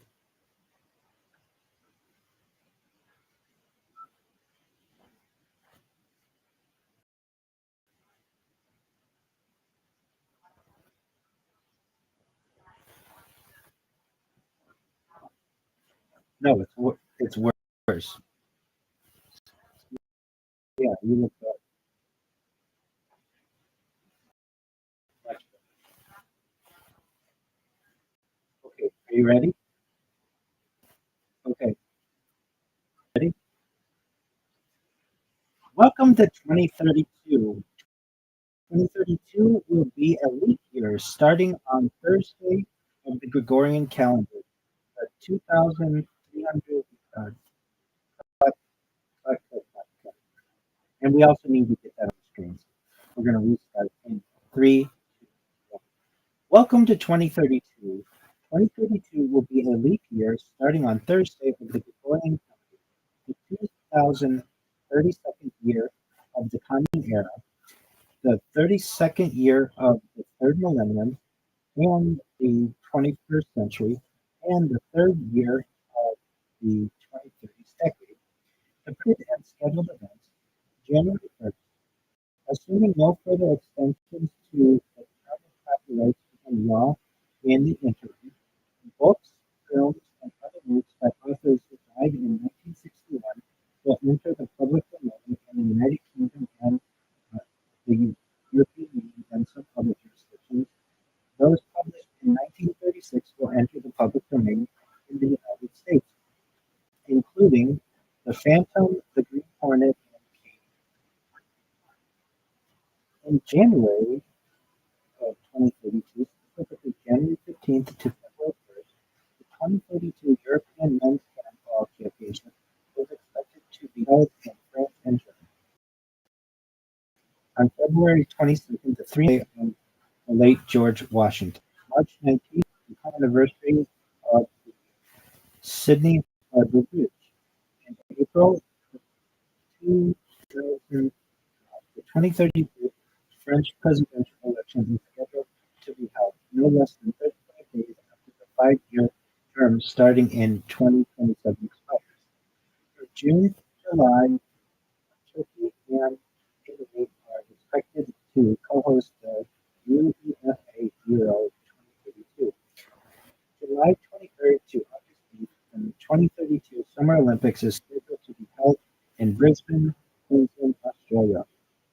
August 24th through September 5th, the 2032 Summer Paralympics is expected to be held in Brisbane. November 2nd, the 2032 United States presidential election is scheduled to be held. The winners will be inaugurated on January 20th, 2033. November 13th, a transit of Mercury will occur. December 1st through December 19th, the 2032 European Women's Handball Championship is expected to be held in Germany, Denmark, and December 22nd, the Astro 2024 YR4, which had an impact rating of 3 on the Torino scale from January 27th, 2025 to February 20th, 2025 will pass by Earth. Some unknown dates that are expected to happen in 2032, the Korea Lunar Lander and Rover, a lunar lander currently under development in South Korea, is planned to be launched. Night Bird, a planned small space observatory that aims to study the cosmic microwave phenomena, is planned to be launched. And with that, I'll move into our timeline. 2032 timeline content. From 2032 to 2037, we anticipate the transition from ice to battery electric shipping. 2032 to 2033, heavy cargo deployments to the lunar surface. That's an event that we anticipate in 2032. The end of support date for Windows 10. Brisbane hosts the Summer Olympic Games. The Strait of Messina Bridge is completed. The majority of UK homes are rented. British ash trees have been wiped out by a flood. Leatherbacks and turtle populations have died. China's space station is deorbited. Completion of the Australia-Asia power link. One-third of Saudi Arabia's electricity comes from solar. Britain upgrades its nuclear-armed submarine fleet. Transit of Mercury. Close approach of the asteroid 2024 YR4. And the opening of Poland's central communications grid. From 2032 to 2037, we anticipate a transition from ice to battery electric shipping. During this period, battery electric propulsion becomes affordable for the majority of container ship routes around the world. The industry is now shifting rapidly away from the traditional internal combustion engine, IC, ICE, powered systems with even larger battery full electrification of newly built and retrofitted ships. Until recently, ship owners often held outdated assumptions on battery costs, energy density values, and available onboard space. While car, truck, and other road vehicle brands attract much attention for going electric and hybrid, emerging opportunities in cargo ship transport appear less obvious. batteries had been perceived as heavy, expensive, and practical devices for bulk and container shipping. In reality, however, sea freight led only a few years behind land-based vehicles in terms of disruptive trends and would soon be undergoing a major transformation of its own. Low-tech short-term measures had initially been introduced to cut ship emissions, such as route optimization, slow steaming, and hull power management. Alternative fuels had also been mandated by the International Maritime Organization (IMO) to content of for all ocean-going vessels from 3.5% to 0.5%, which came into force on the 1st of January 2020. Some long-haul routes began to use hybrid electric systems combining existing generator and hydrogen fuel cells storage, but a fully electric configuration remains limited to ferries and small shuttles. A cargo ship 100% battery power had been demonstrated in 2021.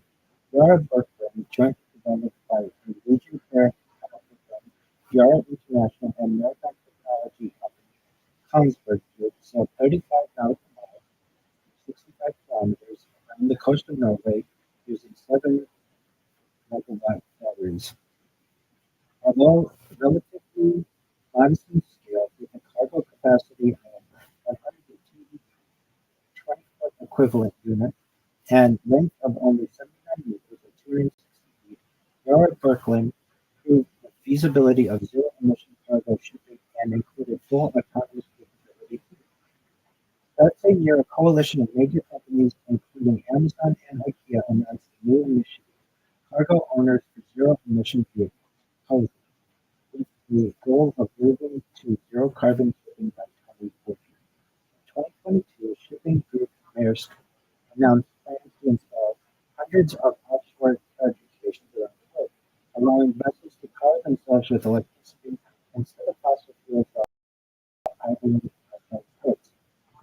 Another company, 80, began converting diesel ships to battery electric in 20 and designed a new electric ship, the MBE-7, for long-distance cargo. Euro also developed a battery swap solution that enabled smaller ports to effectively function as charging stations between new environmental risks like further improvements in cost and energy these led to booming demand and rapid innovation in battery electric propulsion during the second half of the decade. 2022 and 2029, the economic viability of electrified cars roughly doubled, with routes along 1,000 kilometers being feasible for subsidized classes. Advances contained into the 2030s, an additional economic advantage considering the environmental impact incurred emissions, which studies have shown to be 12 times higher for heavy oil and diesel-powered vessels. Governments and international organizations should increasingly separate these air pollution to regulatory regimes. Disparity between traditional and future vessels only wide with even greater energy densities and lower costs achieved. In 2029, 40% of the world's cargo is technically and environmentally viable for battery electric propulsion, with a tipping point now reached in majority 1%. Electrified power is considered for electrification during the 2032 to 20, while many older vessels remain as of years to come. The global fleet now appears on track to be nearly carbon neutral by mid-century. In 2020, international fleet accounted for between 2 and 3% of global energy-related CO2 emissions. Without decarbonization, this figure has been projected to reach 70% by 2050. Widespread automation. We are using the end of the article regarding a transition from ice to electric shipping.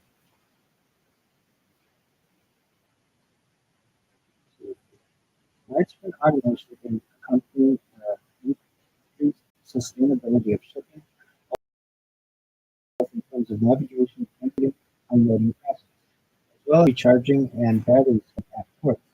In addition, cargo capacities are becoming larger than ever. Some vessels will reach 50,000 TEU by the 2060s.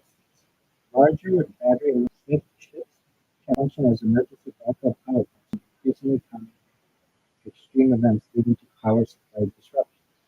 Energy storage capacity of 5 to 10 gigawatts achieved during the 2030s can provide more can provide enough generation to mitigate blackouts affecting 1 million people.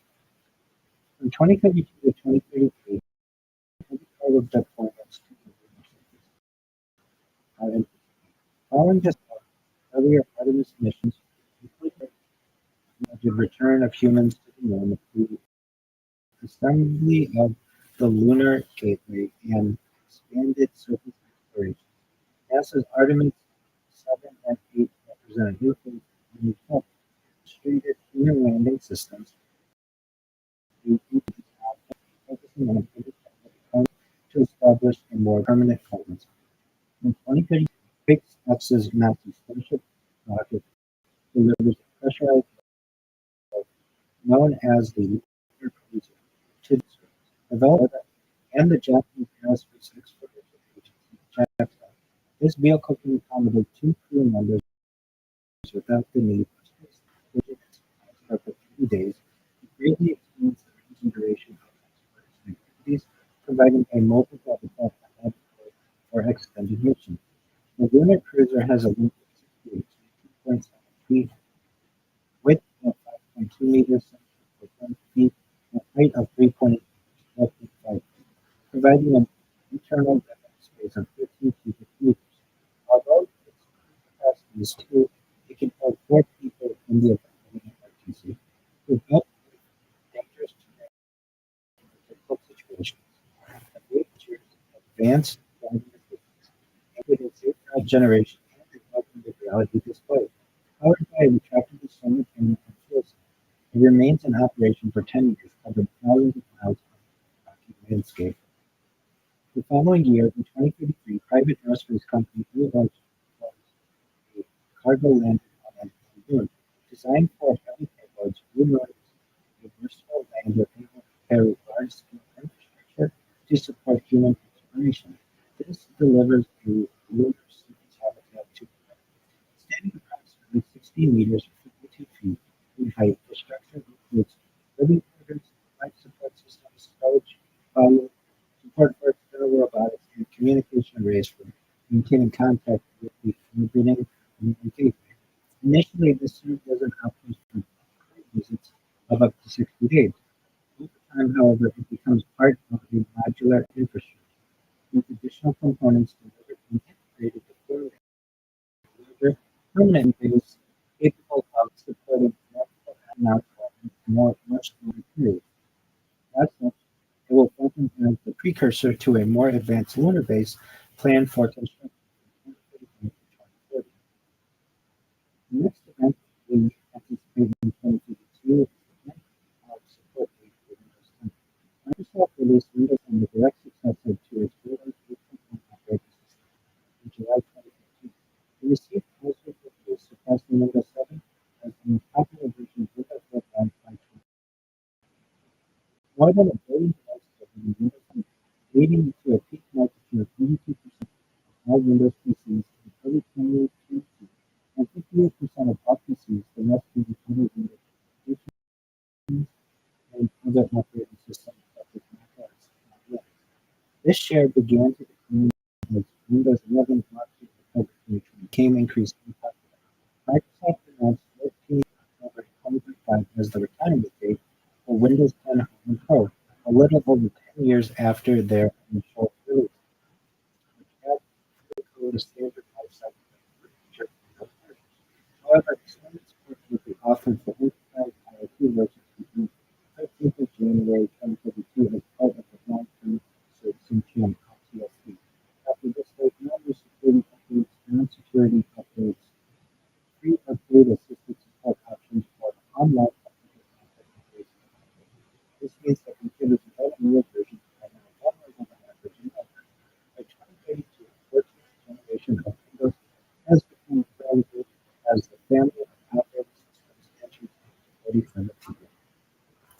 next event that we anticipate is Brisbane hosting the Summer Olympics.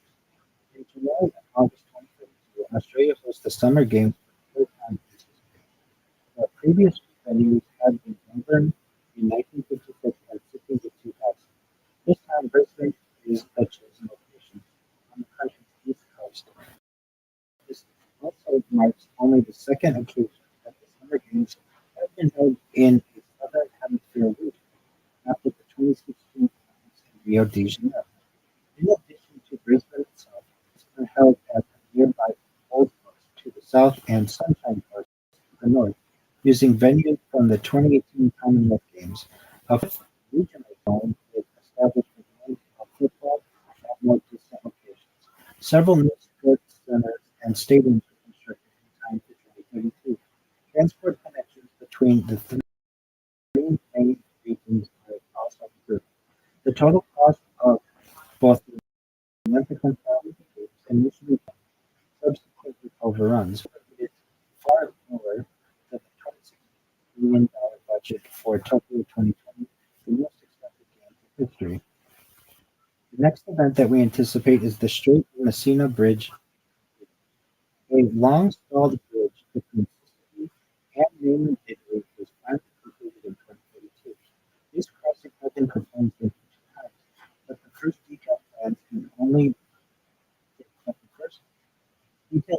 only began to emerge in the 1990s.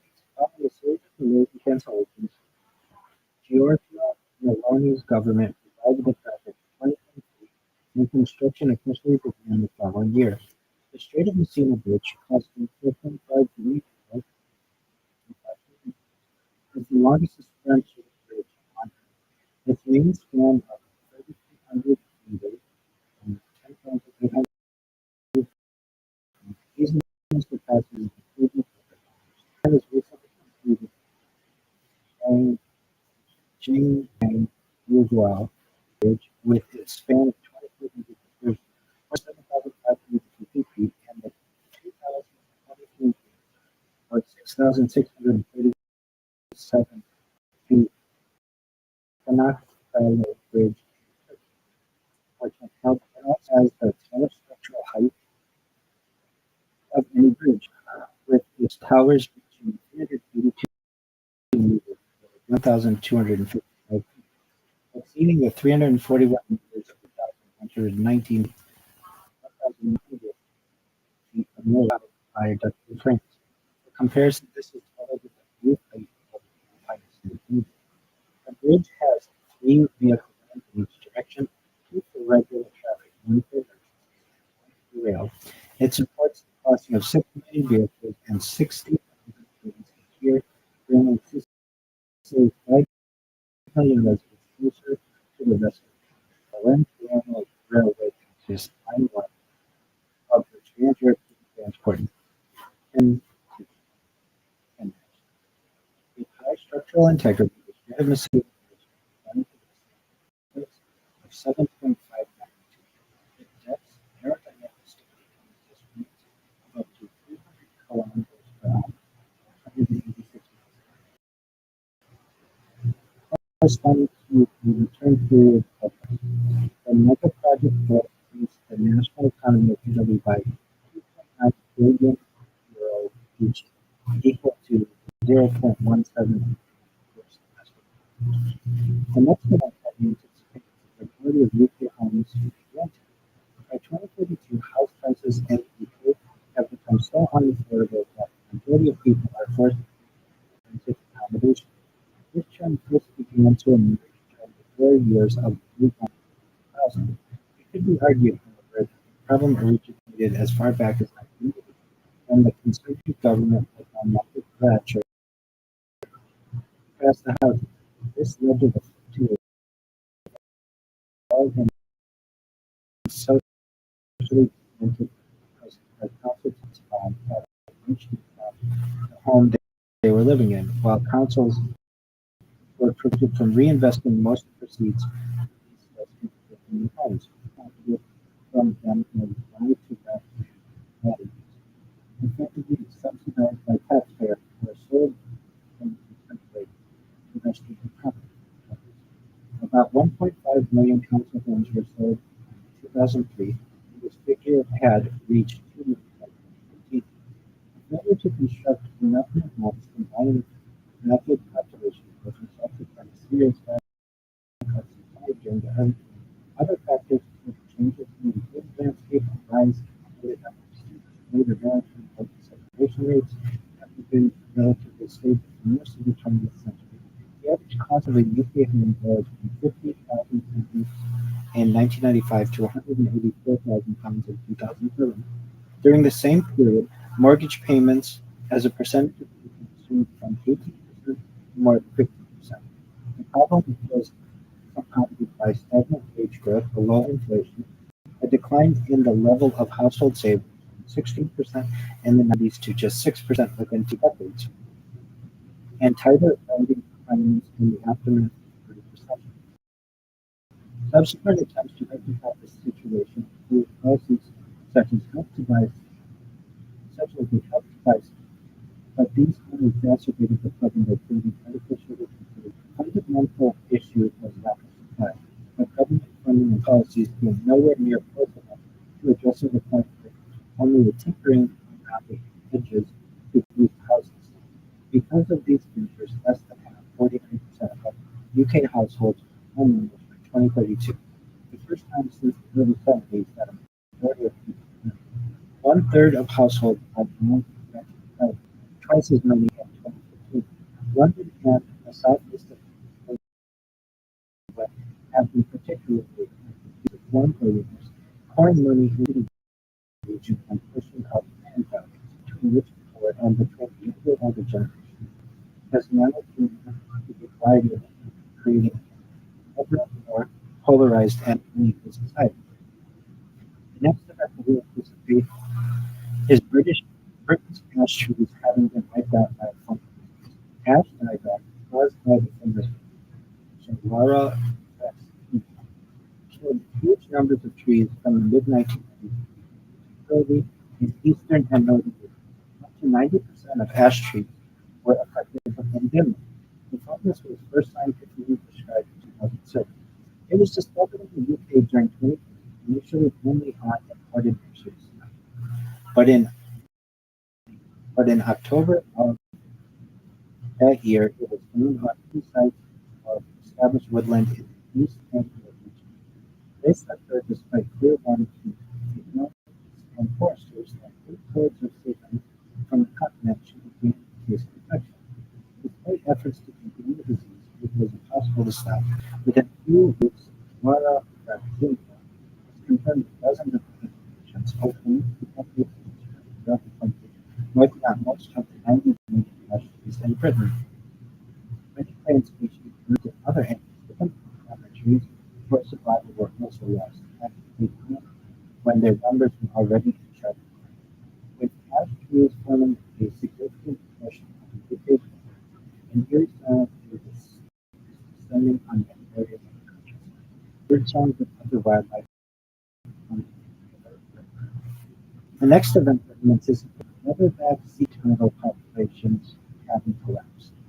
Growing up to 2.7 meters, 8 feet 10 inches in length and weighing nearly 7.4 grams or 1,850 pounds, leatherbacks were the largest turtle on Earth. They can dive to depths of 1,200 meters, nearly 4,000 feet, and make trans-Pacific migrations into the U.S. Pacific coast and back again. These ancient reptiles are the only remaining members of the family of turtles with evolutionary roots from the 100 million years. After mating at sea, females come here for shore during the breeding season. Yes. At night, they excavate a hole in the sand, depositing about 100 eggs. This is filled with sand inside the clutch from the before the mother returns to sea. Once caught, leatherback populations decline rapidly during the 20th and into the early 21st. At the June 1st of the Opera Brat in Indonesia accounted for 75% of all sightings and 15%. Less numbers fell than 14,500 humans and 1,400 space. Several problems affected leatherback turtles. Beach predators such as pigs and dogs introduced to the island, which 8 turtle eggs, rising temperatures on sand for 12 weeks, and speed sex ratios are reduced with production of male catches. The danger of being caught by fisheries during migration and harvesting of adult eggs for food by islanders.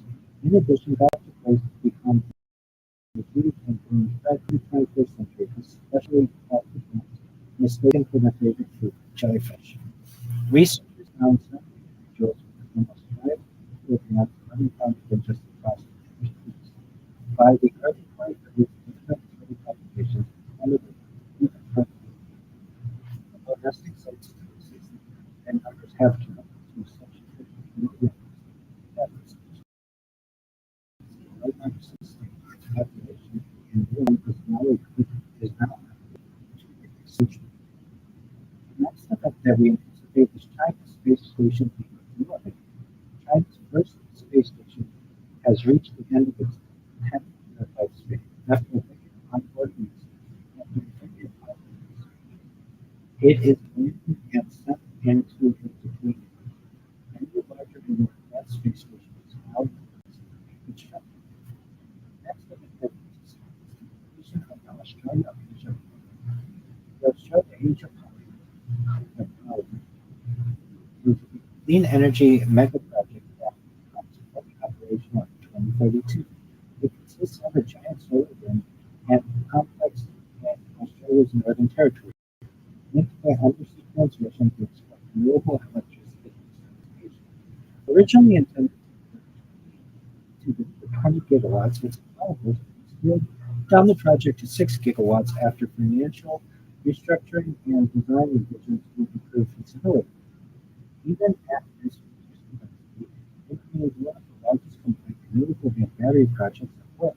The facility is located in the Rocky region up the northern. The solar photovoltaic PV modules cover a 12-kilometer by 10 kilometers, 7.5 miles of 6.2 land area, chosen for its exceptionally high irradiance. This is a complement.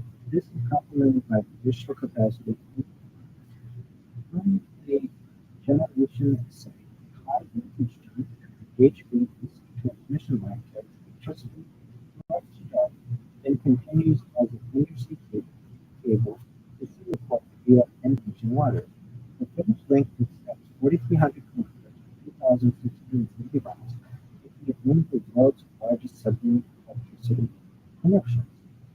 Most of the exported if Singapore needed growing capacity enough to 15% of the nation's total electricity demand, while Darwin receives 4 gigawatts for domestic manufacturing use. Large-scale batteries are moved in to provide load balancing to ensure stability. That's later the project emerged in 2023 when developer Sun K.O. left its voluntary government following its after the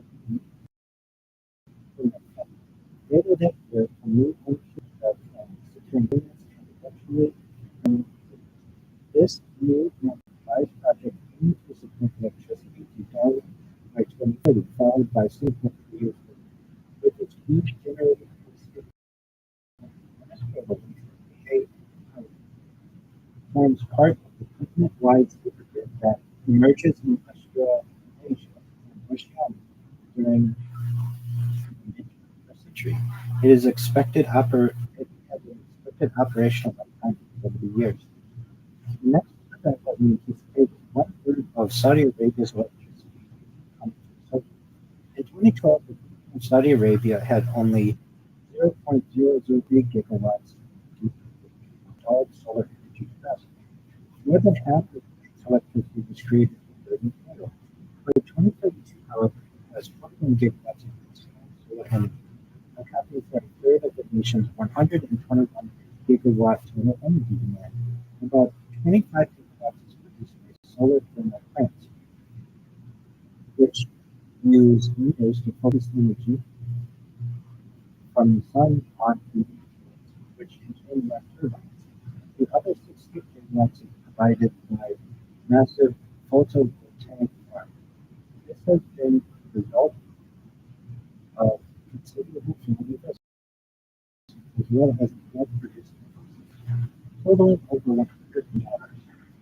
While several other nations have more expensive solar infrastructure, this has been one of the most ambitious projects, especially considering Saudi Arabia's full position of the enormous expanse of desert, as well as measurably more intense sunlight in the equatorial regions, give the country huge need to expand.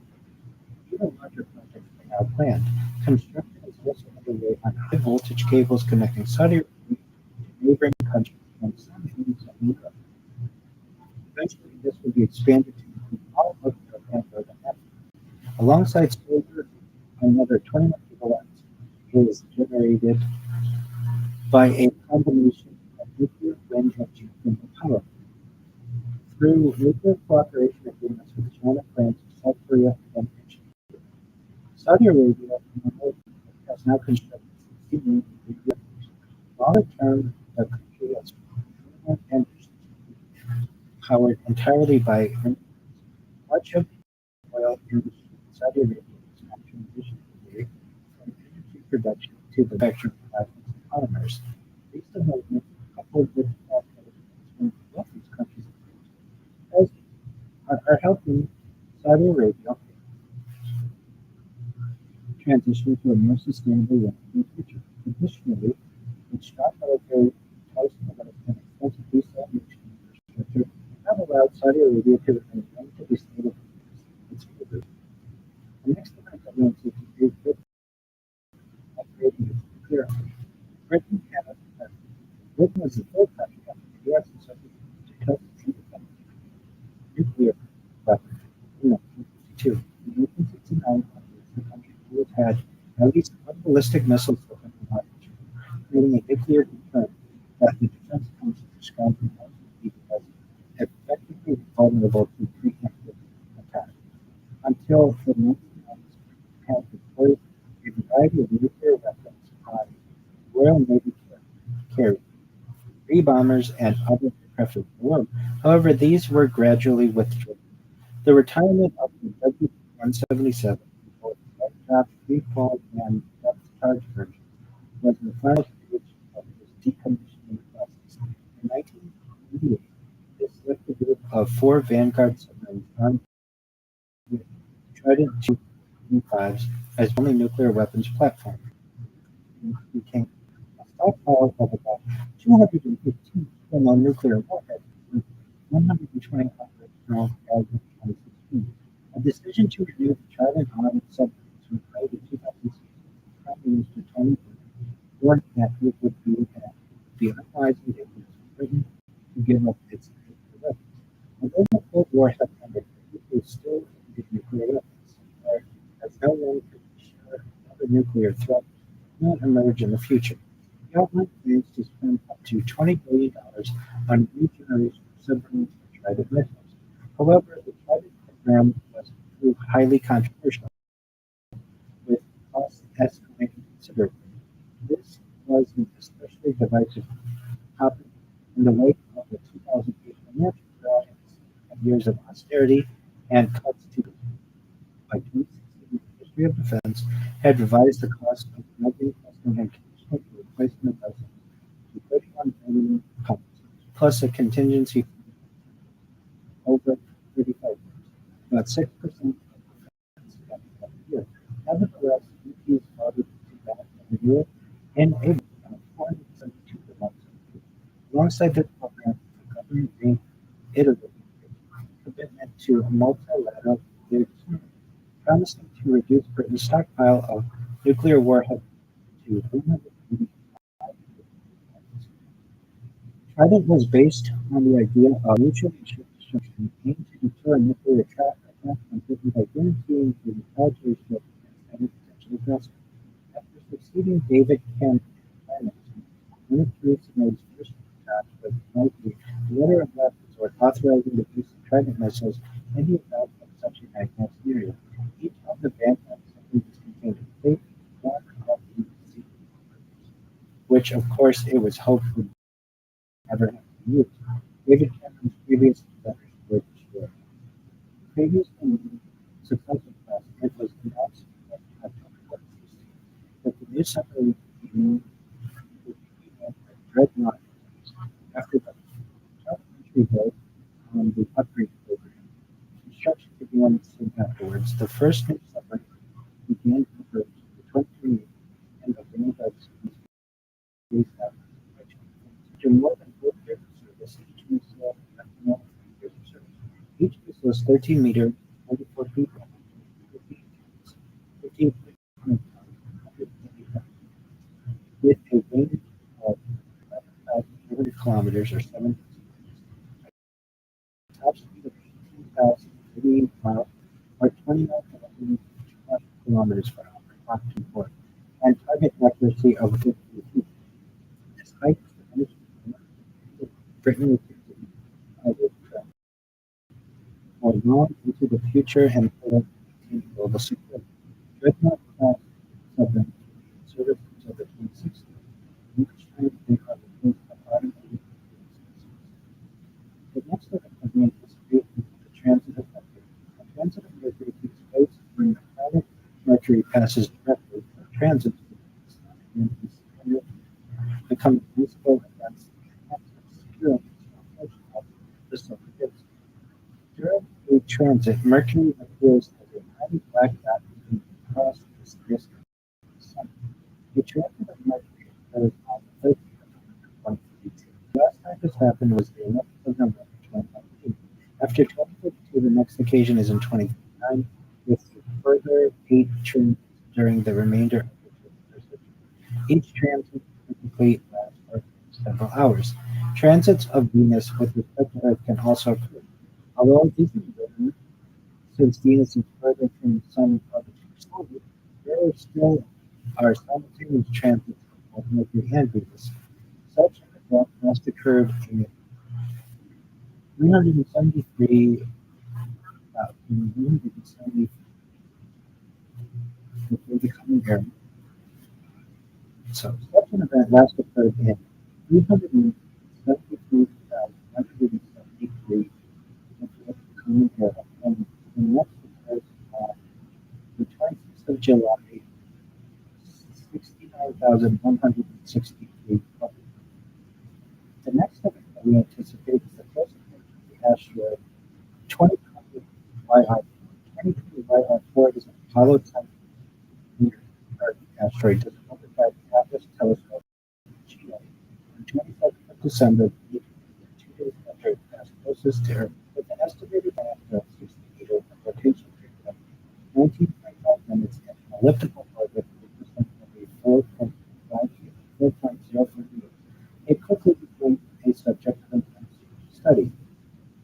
Initial calculations suggested the chance of an Earth impact in the future, briefly reaching a terminal scale rate the highest seen since 19942 Apophis in 2004. At that point in early 20th, the probability was 53.3%. However, follow-up observations by the James Webb Telescope in March and May 2025 eliminated the Earth. Ironically, these same observations helped increase the likelihood of water. Astronomers estimated a 4.3% chance that YR4 would strike the Moon on 22nd December 2052. Such an impact would be the largest on the Earth in at least 5,000 years. The event could eject up to 100 million kilograms of debris, some of which might reach Earth if it takes, threatening satellite and possibly create a meteor shower. Scientists favor give us the example. In 2026, the assigned asteroids for the group. Subsequent observations, especially during close approaching 2020, enabled a much more precise calculation of its future orbit and refined estimations for expected impact, as well as amateur astronomers are monitoring this close approach on 22nd December 2020. The next event that we anticipate is the opening of the Central Communication Port. In 2032, Poland opened the Central Communication Port, also known as so solidarity transport, 40 kilometers southeast of Warsaw. The vast purpose-built complex replaced the aging and overcrowded Warsaw Chilton as one of the largest infrastructure projects in Europe. Government leaders first proposed the late 2020. However, administrative reshuffles, local positions, and the COVID-19 pandemic slowed the project's political closures and weekly land acquisition pushed the beginning of large-scale construction in 2026 delayed opening by 5 years. In late 2032, workers complete the first phase. We have two parallel runways and a terminal and about 40 million passengers per year. Its modular design allows future expansion to fewer runways and a total capacity of each 100 million passengers, potentially replacing the world's busiest aviation hubs, such as Atlanta, Heathrow, and Dubai. The new airport integrates stable equipment. The latter also have an underground future expansion and security. More than 100 cities are connected to the site through high-speed and intercity lines, with trains reaching up to 250 kilometers per hour, 155 miles per hour, on the first sections in later phases. Passengers can travel from central Warsaw to the airport in about 15 to 20 minutes without moving from the capital to Lodz and other major cities. Residents from environmental groups protest advantages in noise during the planning and construction, while others question profit projects cost and long-term returns. Despite these challenges, the government and European investors funded the project's completion.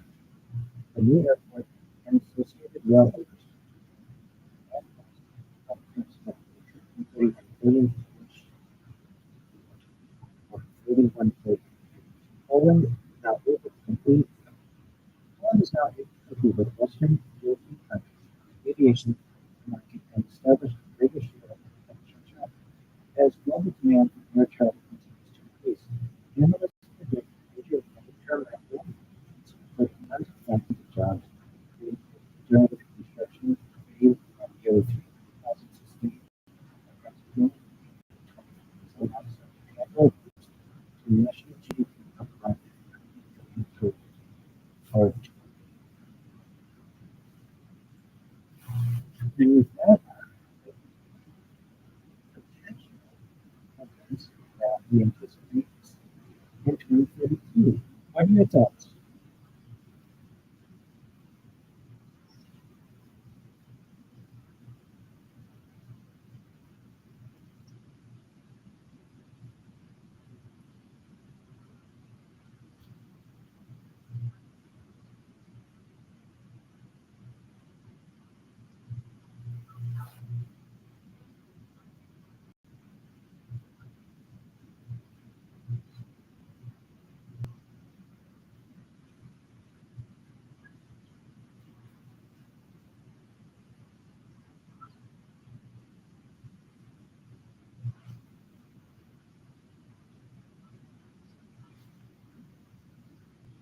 Very interesting. I think that tremendous support for Windows 10 is to have specific interests. I'm always interested in what Microsoft's doing with Windows 9. Principal hosting the Summer Olympics, I think it's great that Oceania get an Olympic Games. The Strait of Messina, that'll be fantastic. I'm in agreement, the majority of people are in agreement. It's not necessarily ideal. The hidden ash trees being wiped out by a fungal disease, let's try to save some of those. The leatherback sea turtle populations having collapsed. That's sad. Let's hope they have a resurgence. Of course, like you said, China is amazing century, continue to have an amazing century. At this time, will certainly be the largest in the world, and it will have its space station orbiter. The completion of the Australia Agent Tournament is quite interesting, with the opportunity to perhaps improve life in Oceania. One third of Saudi Arabia's electricity coming from solar, quite interesting, as it is such a crude oil powerhouse. Britain upgrading the fleet on submarine fleet. Um, that seems like it's a long-term plan for 2023, which is something that will continue. The close approach of the Astro 2024 YR4, quite interesting as well. basically it continues to avoid Earth and the moon as well, and the opening of moon's central constellation port would be very interesting, especially for Eastern Europe. And so, with that, Tony, do you have any concluding remarks as communicate to the audience? Excellent. Neither do I. We look forward to connecting with you in the next video.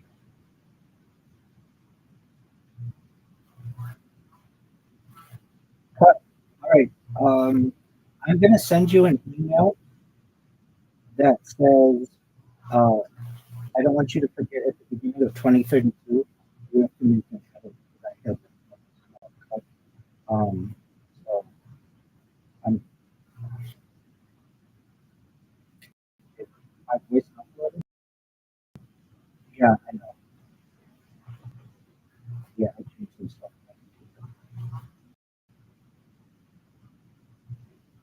Okay, and what I'm going to do is send you an email right now.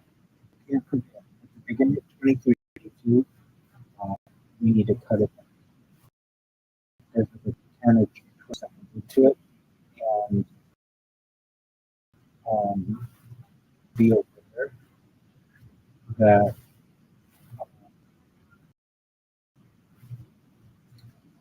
you should be aware that you need to cut that. Okay, so we've got 2027, 20, 20, we've got 6 hours of these. You happy with them thus far?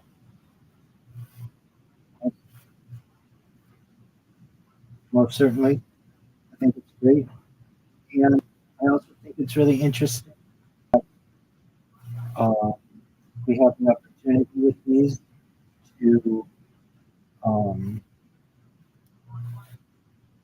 like, tell the story of the future. That's very exciting. And I don't know, I personally think that we should continue. Like you're getting shorter, which is cool. I mean, they're not that much shorter, but like 2032 was shorter than 2031. 2031 was shorter than 20. And it will, and we'll get to the point where maybe we can do 3 a day. There'll be like 25 minutes each or something like that. And then eventually they'll be like, we'll do like 5 because they just don't have that much in the far future. So I really think we did most of the hard ones because they were most recent. And I think that's really great. And you've got, if you would, I want you on 2027 to ask ChatGPT to slap my picture with one that I sent you on Discord, my headshot. Would you do so, please?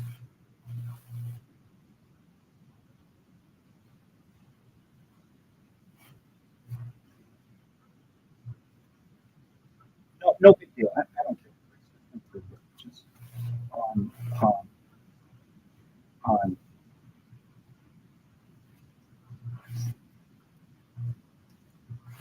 I, you want me to send it to you an email? Sure. Sure. Just please edit 2032 at the beginning. There is a cut in the first minute. Please remove the cut.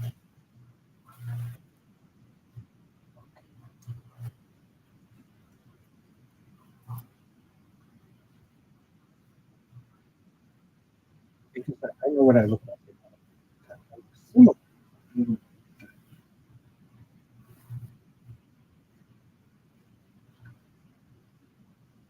It's not that it's like terrible. I can live with it. It's like you asked me for a headshot and I gave it to you, but you didn't use it. So I'm like, why did I send you the headshot? Why did you ask me? Does that make sense? Okay, so I am going to put in here a headshot and edit in 2030. Here's what I don't want to happen. I watched 2032 and this cut is still in there. Like that's the thing I could see you doing. So just make sure like I got edit in 2032 and headshot and I'm sending this to you and let me know if you received it. You should be getting it very soon.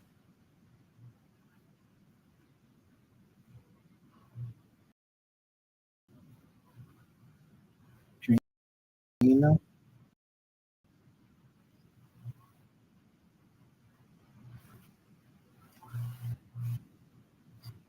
You got it?